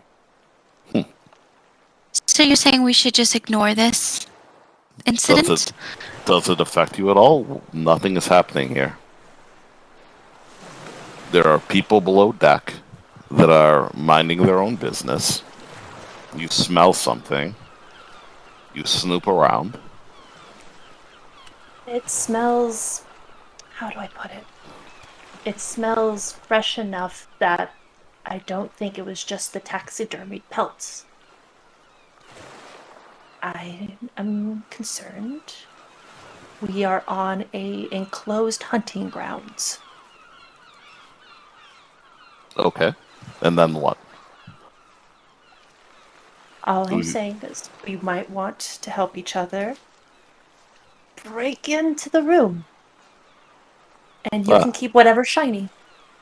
Oh, I can break into the room of this hunter who has hired this crew to be their prey. Is what you're getting at. So I'm not saying you break into the room. Sorry. I'm saying if we can get them out of the room, you don't even have to deal with them. But if we can get them out of the room, can you break into the chest? I can break anything. But I'm still trying to understand. So you feel that this isn't just paranoia, that you feel that we are prey to an apex predator of sorts, yes? With no reason besides the fact that you're paranoid, yes? You don't have to say yes to it. No, if you're scared. No, I'm just trying to understand sounds like you're where very you're coming scared. from. No, and your pathetic attempt to goat me is not going to do any good.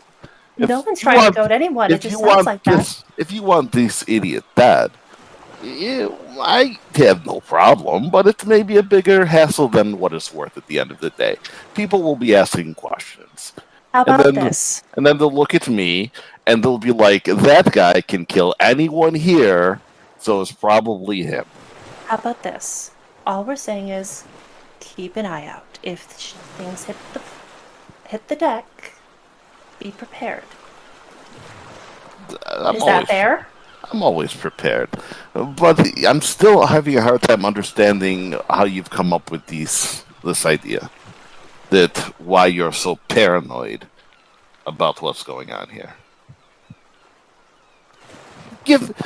Give me a little bit of insight on how your pea brain works.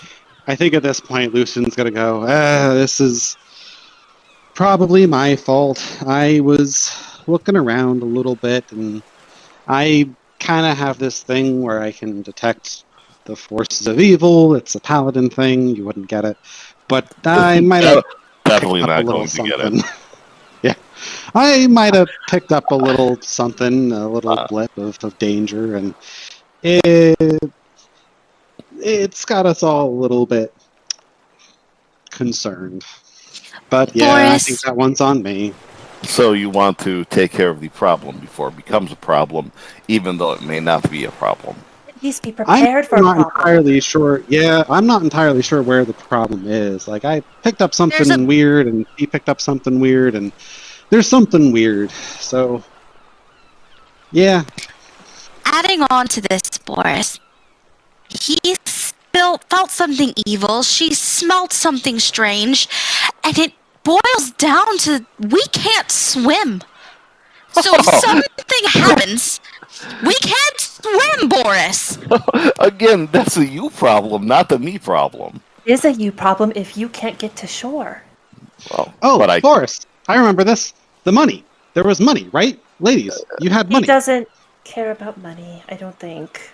Do He you never care said about he money? didn't care about money. He might Do care you about care money about now that money? he's going to be free for a little bit when we get back to shore. That's is he? Is he Just a going to be little free? bit. Okay. Just a little. We negotiated a small Okay. reprieve. Got it, okay. That's a thing. So, pay me. Pay me. Pay me, and you'll have my services. You have 2 weeks worth of time on this boat. All right. We will What- pay you. What is my services worth to you? How much do you think your services are worth?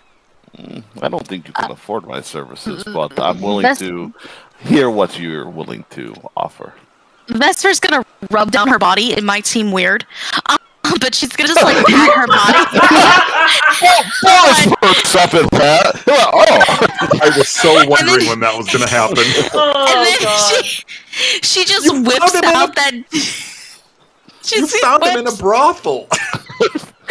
She's gonna whip out the jangly coin she still has on her person that Nina gave her that the good old guy who let us on the ship never took, and she'll be like, what is that? Is that 80, 90? Here you go, I have this whole bag of coins, Boris.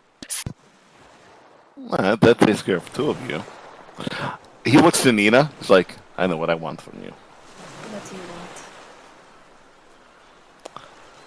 I want your cloak. No, you will not get Well, this. well, then keep your money. I'll have my. What about freedom. a borrowed cloak, Boris? No, what if you no, borrow her no. cloak? No, I want that It won't owlbear fit cloak. you. I It will won't make fit it you. fit. No, you won't. I will Oh, make it fit. please. That's what I want. Boris? If I help you, that's what I want. It's not asking that much. You can It find is another asking. one. No, I cannot. Well, that's unfortunate. Again, these seem like you problems, not me problems. That's fair. When you die, I won't be healing you. Enough, you two. Vesper just walks up and she stands closer to Boris. I think this is the first time she's ever stood that close to him. And she's just gonna look up with her eyes and start batting them nicely. And she says, I promise that when we get to shore, not only will you have a little free adventure, but I can bring in the most charming women for you, free of charge. But now, you see, what the problem with that is means I need to stick around you, which I'm not doing once I get back to shore because I have a 2-hour window to make my escape. So, What if it's 3 hours? Well- And I won't track you by wolf. Born. I will kill your wolf, and I will kill you. You can try. So, Boris, also bear in mind if you don't agree with all of us, yes, you don't Goliath. agree with any of us. Well, then it seems like you are out of luck, and you don't have my assistance. I'm Oh, fine. That's to leave fair. the bed. That's fine.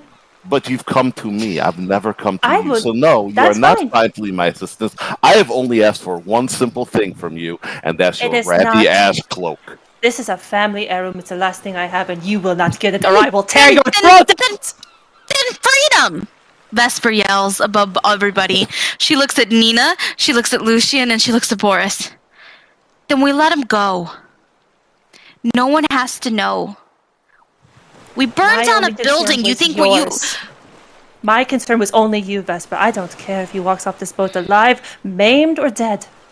You That is for Lucian. all have went through such hassle to bring me onto the ship, to bring me in, to collect whatever bounty is on my head, and now you are willing to let me go, which just proves how stupid all 3 of you are, because we would never be in this situation in the first place. My goal was to kill you at the brothel. Lucian talked me out of it. You should be thanking him for your life. But that's just one thing. You don't have to help us. You don't have to do anything. We thought you might want the heads up. You have it. If you don't want to help, that is your choice. Good. It seems that, and I lay back in the hammock. It seems that we're all on the same page then. Vesta throws her hands up and like goes to her pallet or whatever hammock is on her side, and she just lays in it. Hey, Nina goes to Lucian. hers. No, go ahead. Sorry. No, I was gonna say Nina goes to hers and just lays down. Hey, Lucian. Yes, Boris? Do you snore? It's kind of hard to tell myself. I don't know. Oh, I do. Again, that's a you problem, not a me problem. And Boris kind of shifts and sinks down more into the hammock. Nina's gonna stay awake for as long as she can. Vesper is sleeping. I think Lucian is gonna just kind of shrug and actually just, yeah, either stay awake or go for a walk.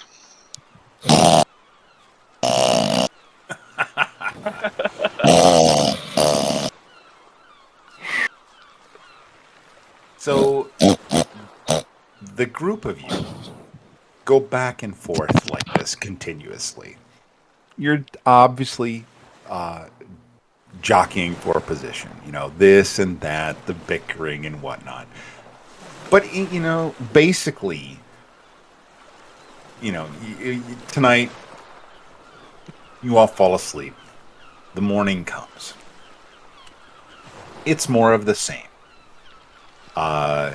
You tend to find that your first few nights here and days go by. They're about the same. You don't see any changes. You don't detect any more evils or anything like that. You do, however, see from time to time Deckard. In the middle of the day, you see Deckard on the deck, as well as Lord Alexander. They tend to stand up near the bow of the ship, peering out. You talking very, between themselves and with pretty non-discernible conversation, and they come and go and whatnot. But the first few days and nights, they go by pretty smoothly. Uneventful, other than, like I said, the normal happenings of the ship, as you would find out, and you continue to your investigations. You talk to Mr. Parrish. He shows you the navigations. You can clearly see that they are laid out a path, and you actually add a little bit to them. They give you they take your advice, and they see some, you notice that there are some shallows over in this area, and they know that their ship can go through them, but at different tides, so they make adjustments based on Nina's suggestions. At any point in time, like I said, the Lord Alexander and Deckard are on deck from time to time, walking around. The ship is pretty busy. You do get involved more with the crew, however. Because being part of the crew, they all take you on under their wing, if you will, from here to there, and you various scrubbing and swabbings of the deck. The big thing is probably chipping the barnacles off, the ship, with the ones you can reach anyway. Every now and then you'll see one of the crewmates that was a little more experienced hang down via a rope and even go underwater and do some chipping away at that. As you noted, the food doesn't get any worse. In fact, it probably gets better. Cookie is very, very well pronounced in his abilities, and he realizes that at sea, making sure that the crew's morale is high is heavily on him. You do see more and more of the captain and the upper crew, the first mate and the bosun. They walk around and you interact with them. You ask them various questions, but pretty much everything that you've asked at this point is a variation on a theme of what you've already known. So they give you what they know about the ship, which you've gotten a lot of it. Its past, its history, and the crew, like I said, has taken kind of a bit of a shine to each of you. Even you, Boris. They realize you're a little bit more scruff and rough, but they'll take what they can get, and each of you, as you want to be inspired by each crewmate, they'll show you the ropes. They'll show you they're taking you every bit and piece. It's a good sized ship, but over the course of a few days, you learn pretty much almost every inch of the open part of the ship. They'll teach you. You've each spent time in the crow's nest, giving you a nice view. If you're of that mind, you learned the high watch, how to trim the sheets. Do they teach us how to swim? Well, that's up to you. If they could probably tie you to a rope and lower you into the water, you're moving pretty fast, so it's not really a real swim. It's more like a drag. You get wet. We'll put it that way. But it's pretty hard to teach at this speed because you really are moving very fast. She is the fastest ship around. Again, they teach you how to adjust the rigging. You feel that on a smaller vessel, with the four of you, you probably could easily navigate to a degree if you had the charts, and you could easily sail the ship, right? If it was smaller. But this crew is they're pretty in unison, and you're becoming over the days more and more part of that. And in fact, what they teach you that when you get all the riggings and all the sails and all the sheets just right, you can actually kind of hear, because the ropes are perfectly tight and they're just taut and just kind of shuddering in the wind, and the ship's hull is carving perfectly through the water. It almost begins to sing. You can hear this harmonious ebb and flow of this almost this oceanic song. But again, so the first few days, a lot of the same. On the 5th day,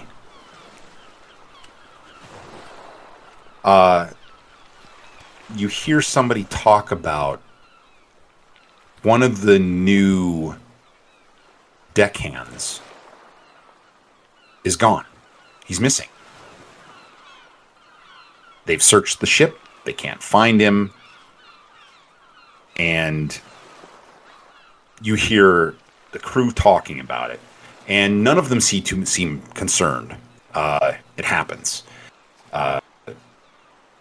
Sometimes somebody might have too much to drink, or they sleepwalk, or they simply miss a step in the middle of the night. I mean, you can easily fall off the ship and nobody notices. And the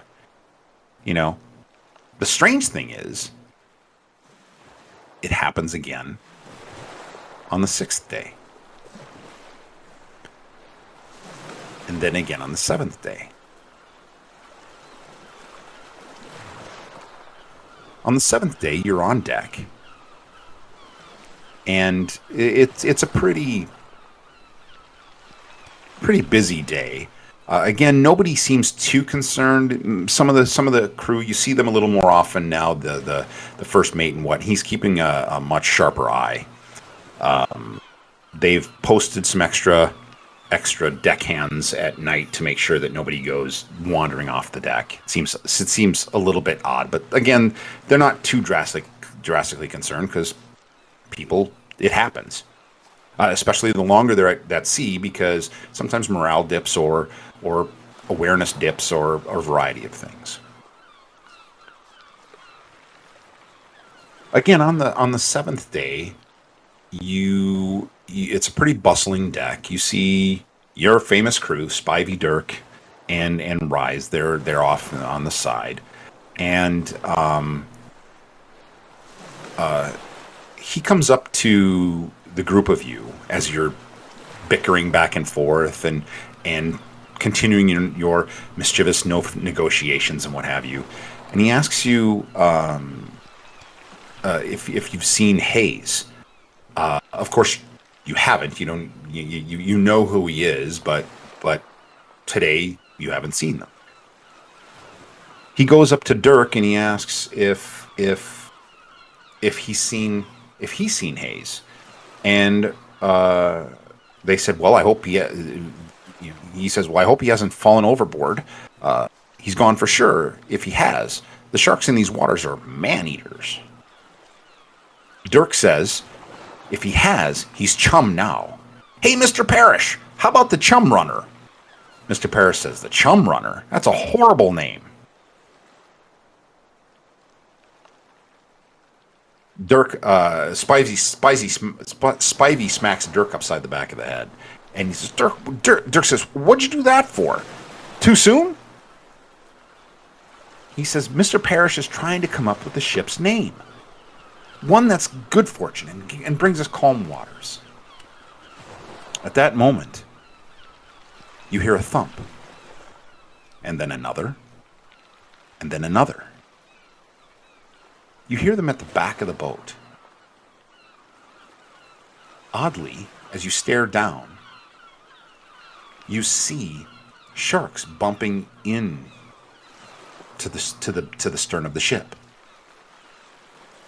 This only lasts for a few minutes. But you also notice in that time that it seems like there's blood in the water. After these few minutes, the sharks disappear. The blood disappears. And everything seems to go back to normal. Dirk turns to Spivey and says, what about the poop deck? He laughs about it. And he's about to yell. Dirk smacks him again and says, no, that's not good. This time Dirk turns right to Mr. Parrish and he says, Mr. Parrish, how about the claimed? Mr. Parrish goes wide-eyed. He says, the sea claimed?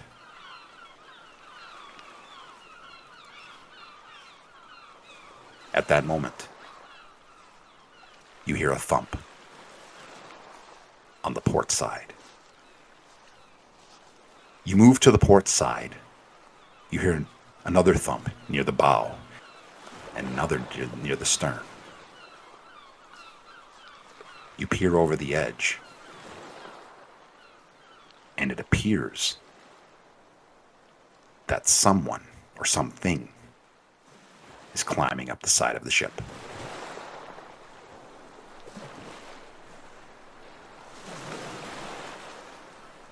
And that's where we end tonight's session. If these sharks are climbing up on this ship, I'm gonna be mad. It's a freaking kraken. It's a kraken because that's the only thing out here is a kraken. And these man-eating sharks that are And a gonna climb man-eating up shark. that are going to climb up on the ship. I hate sharks. IRL, I hate sharks. Oh Hate man, them. it's the Hammerhead gang. Oh no. Would you like me to share with you what you see Oh sure. before we end the Sure. session? Do you want a little description or should I wait? Let's Just wait. a little bit. Let's wait. All right, we'll open up with it next time. I like it. I like it. Well, with that closes session 2, Chronicle 2. Some interesting things have happened. A variation of a huge variety. And we'll talk about those in Table for D4 next. So, go ahead. Oh, I was going to say, for those of you checking us out, make sure to hit us up on Facebook and Instagram. Just search for Dorks Are Dangerous. We're not hard to find. You've already found the podcast, so that's a plus.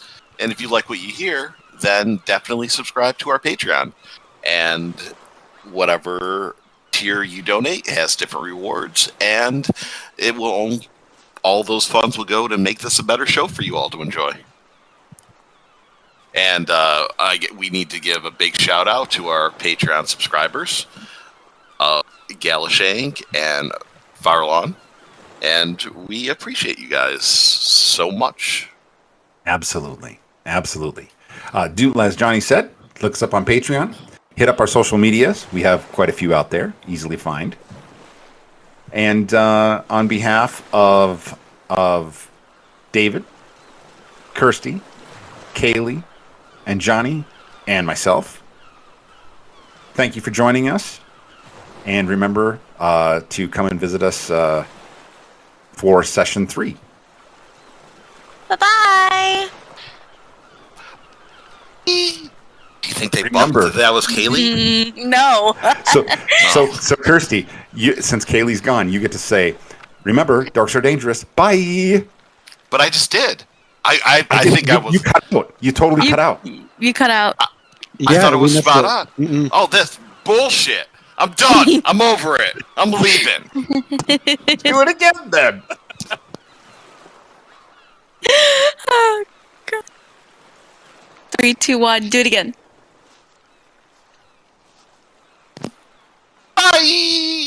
No. I hate this. I'm done. You have to preempt it with dorks are dangerous. Well, I didn't know there was rules to this. Well, Just it's remember cutting out, that's why. that dorks are dangerous. Bye. Bye.